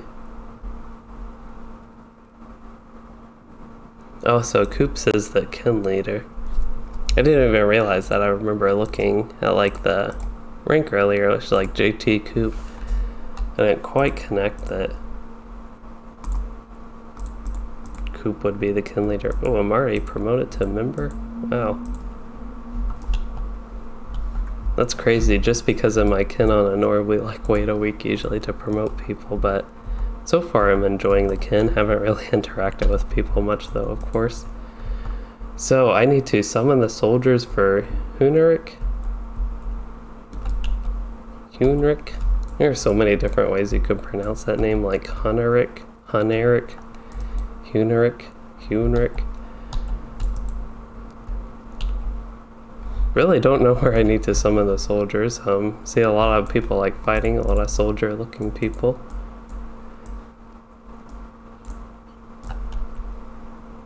That's a bit odd. I'll go around maybe the edge and see what that has. Go to the actual orange ring there and start with that. So Villia was the old server where this kin came from as well.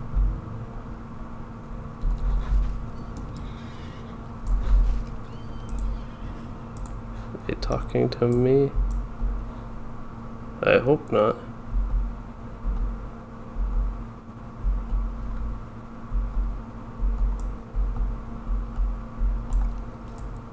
They keep calling me a her though. There must be some confusion there.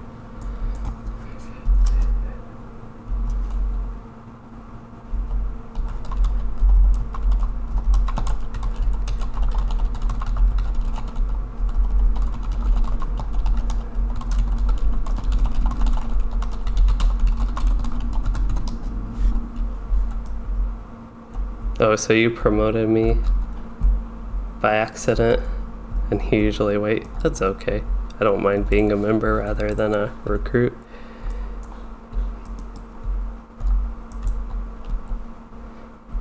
There's so many things in LOTRO. What am I supposed to be doing with these soldiers? It says summons the soldiers. Maybe I need to actually get the new recruit and do something with him. Because I'm like right at the orange thing. And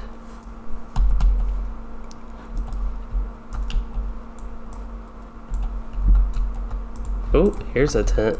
There we go. Have to click the tent.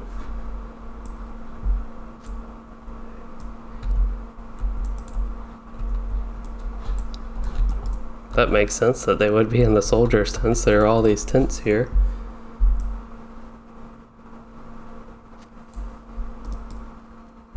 It's the hair. Yeah, that's possible. I usually do play characters with long hair, also because I play elves. I don't know why, but in games, I feel like I play long hair characters even though I like in real life have short hair.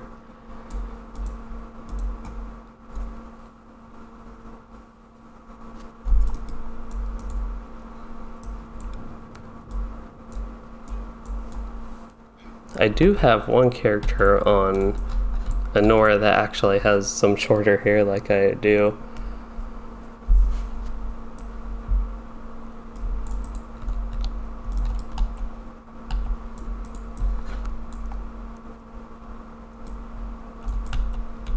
See, maybe there are more tents as I go. It's also possible I could have missed some, like I just missed this one. Thought I would look back because I'm only 5 out of 10 on the progress.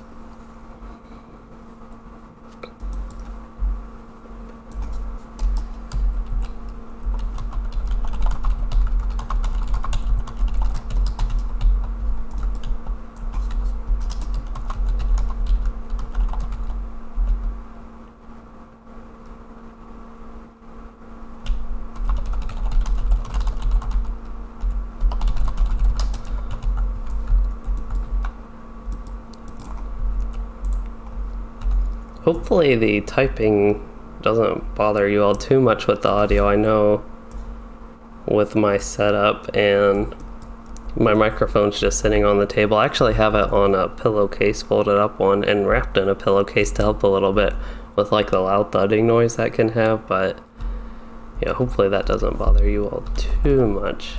And still need tents. I am targeting a tent way back here. And Mark Leon, I did not say I'm a guy in all caps. I could have. Using that has, oh, that was just my old target from that. Oh, is there another tent here? There is.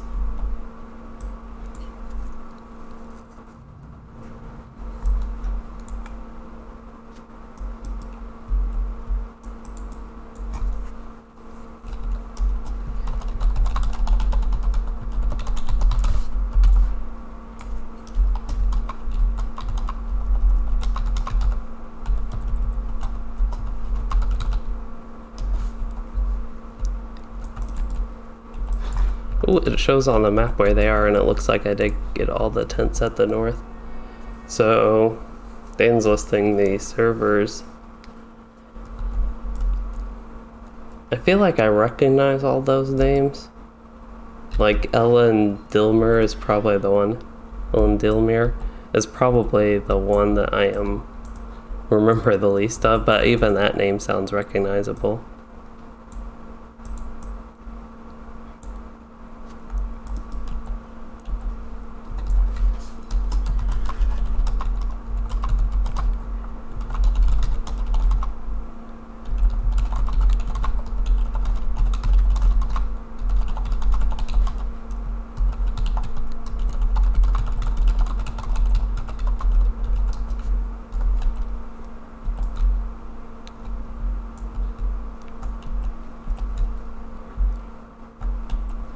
So it looks like I should have some tents in here. Oh, I only need one more anyway.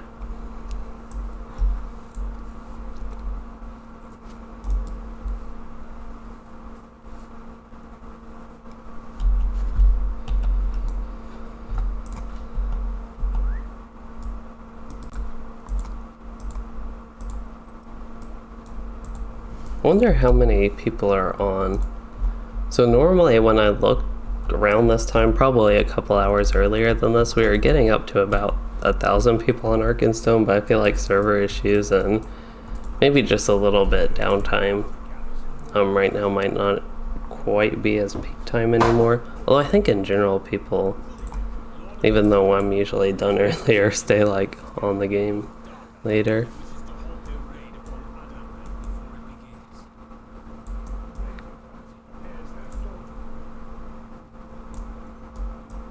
I kind of forgot about my lore master. I always forget about him being one of my level 120 characters. That is probably true, Sanium. I could pretend to be a girl and get more help. Ooh, this looks really fun. If only they would let me try this solo though. Like if I didn't have to have all these people helping. Probably considering them help or me helping them, but I really feel like I might actually do enough damage that I can contribute with that till I get stunned and can't do anything. The raiding party has been defeated. So I would think we were the raiding party. I'm guessing they mean the Mordor raiding party against us. Hildar's Grace. So for 10 seconds you get plus 75% parry chance, and now was it like plus 5% partial parry mitigation? It's actually something to consider. I don't know how long like the animation is, but it's probably not the best thing.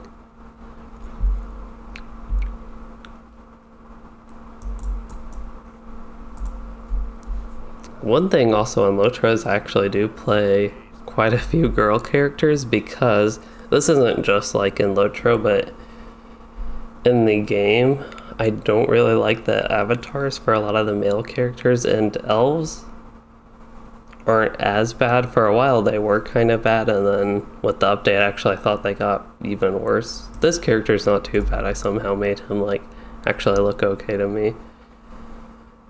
But yeah, in general, I don't know why, but the like character models and choices for males I generally don't like as much.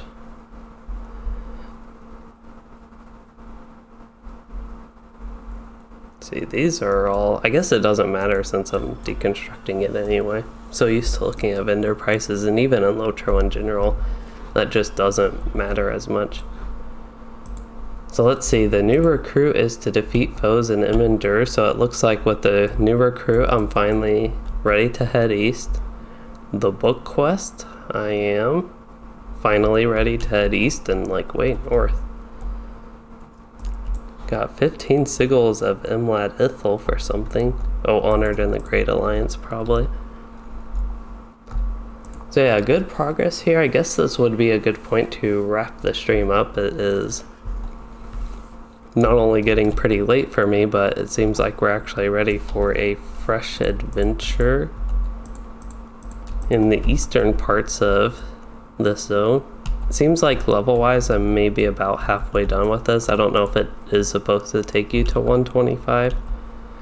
Like 120 to 125, then 125 to 130 for the other one. Somewhere around that is what I would kind of guess it would be, having two zones in the expansion, splitting them up evenly. That was how that would work. But anyway, the whole point of that is if this goes to 125, I would be about halfway through it based on my XP. Which, getting halfway through the zone, I feel like that's been pretty quick. I know I even quest slowly, and probably especially slowly streaming and doing all the new things here on Loueyden. I'm probably actually not even going to stay here. I will make sure my map home milestone, I guess these are called milestone skills, not map home anymore. But I am probably going to do some crafting, and maybe while I do some of the outro type stuff and just give the little updates again, I will go ahead and start that. First, I need to clean my inventory. That includes destroying the extra loot boxes. Actually, I'm going to go to Bree and see if I can find that thing to trade in the steel keys, 30 steel keys. Did I filter the Warden's hammer? If I did, it was on accident, but it doesn't look like I did. So I'll use my new fancy return to Bree skill that I got from the reputation. And I just happen to have like leftover barrel treasures to barter for that on my low-level hunter when I was actually playing with Dan's Adventures, one of his characters. I got that on. And I have plenty of those on like Anor. Master Farmer of Minas Morgul. That is an interesting title for Cuddle Master Bim Bam. A level 44. Wow. I feel like that deserves a cheer. But there is somewhere I thought you could trade in your sturdy steel keys for the black steel keys, and for some reason I thought it was Lalia's Market, so I think that's the name, Lalia's Market. We can check there, and otherwise, here it is. For some upcoming content, I am honestly not sure what I'm going to stream tomorrow. I just have no idea. If I had Minas Morgul, I don't even know who to talk to for this. I would do that. Mithril Trader, probably not here. It's crazy you can trade Mithril for dyes. Another Mithril Trader. I think these are all like the regular outfit people. This may not even be something you can do, but thought I would check here, and I'm not seeing anything close to that. So maybe I'll look at the LOTRO wiki and see how you can maybe turn your sturdy steel keys into black steel keys, if that's even possible. I also thought somebody bartered for that. Maybe it's somebody like outside this or somewhere else even. Town Crier, that doesn't sound like it. Training Hall, don't think that's it either.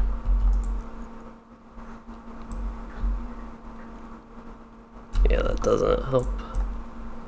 As far as I'm concerned, at least. Oh, I can get the Flame of Enkelemir while here, though. So now I can deconstruct all this gear that I don't want. One thing, I might save this gear and just look at it cosmetically before I do actually destroy it.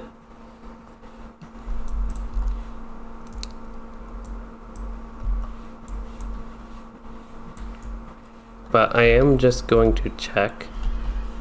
Let's look at the map. Yeah, this was the place I was thinking. But I will try to find out how to do that barter. Otherwise, I'm going to head to Estelden and get ready for some of my crafting. And good night, teacher man. As far as upcoming stuff goes, I talked about Tuesday. Don't know what I'm going to do. Hopefully I'll find something interesting to stream as far as LOTRO goes. I do plan to do a LOTRO stream in the evening. But I just have to see if I can get Minas Morgul tomorrow and actually have that. And have it ready to go, then I'll do that. Otherwise, maybe something on Anor, or maybe even starting my new champion. That would be something to do. But yeah, just a lot of possibilities for tomorrow, so I'll have to decide on something exact. And then upcoming videos, I will have the proper Runekeeper guide that was intended for today on Friday, I think. And Wednesday we will have be going through West Rohan. I guess I need to get some of my stuff out of the vault. So I want Norian hides. Have a ton of these, but that is good because I will need a ton of these. Hopefully like the 1500-ish here that I have is enough. Then Eorlingas. Hopefully I don't need the extra like 2000 Eorlingas hides and have enough leathers. But I think that's what I can do some AFK crafting here. Start off with a 681 times 8. That should be plenty. What do I need? Like 400? Something like that. So I could get that from doing about 300 of these. So maybe I'll do like 350. Which that takes, if I do one of these a second, that is like 6 minutes or so, a little bit less. But anyway, yeah, that's what's going on this week. Wednesday will be West Rohan on my Runekeeper. Excited for that. Thursday, might do some various things. I'm not entirely sure on that one either. I'll have to see what's going on Thursday. And then I have some other videos coming up. I'm going to have 4 videos on the captain that are kind of like test type videos. I'm not entirely sure when I can get around to editing those because I do have to get some captain gameplay for those. And as far as like doing that, Thursday might be when I get the captain gameplay. As far as like I need specifically some group content stuff on the captain to keep it relevant towards the video. But anyway, that's what's coming up. Mainly just gotta decide how I'm going to get Minas Morgul.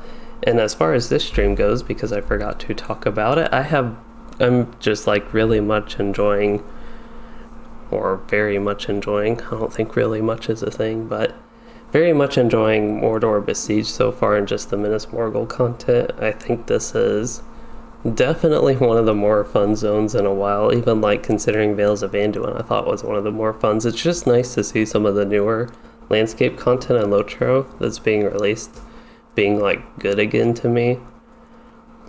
And yeah, I don't know why, there was a lot of stuff for a while that I didn't enjoy quite as much, so just having something enjoyable is that's new, and new being released I think is really good and just makes me happy with LOTRO and enjoy it in general more. And I'm also enjoying like the time with my kinship on Anor, even if I do want to keep just going through Mordor Besieged on Loueyden sometimes. But anyway, yeah, that will be it for the stream. We did a lot of like the book quests and some of the story and a lot of travel in the Mordor Besieged zones, but so far it's like really great, and I will try to make a video maybe actually about it, just about how good it is. But anyway, thank you all for joining this stream and watching. I usually say that at the end. and I have had a lot of fun, so I hope everyone's enjoyed this stream just as much, and if you did enjoy it, please consider liking and subscribing for more, and thanks for watching, everyone.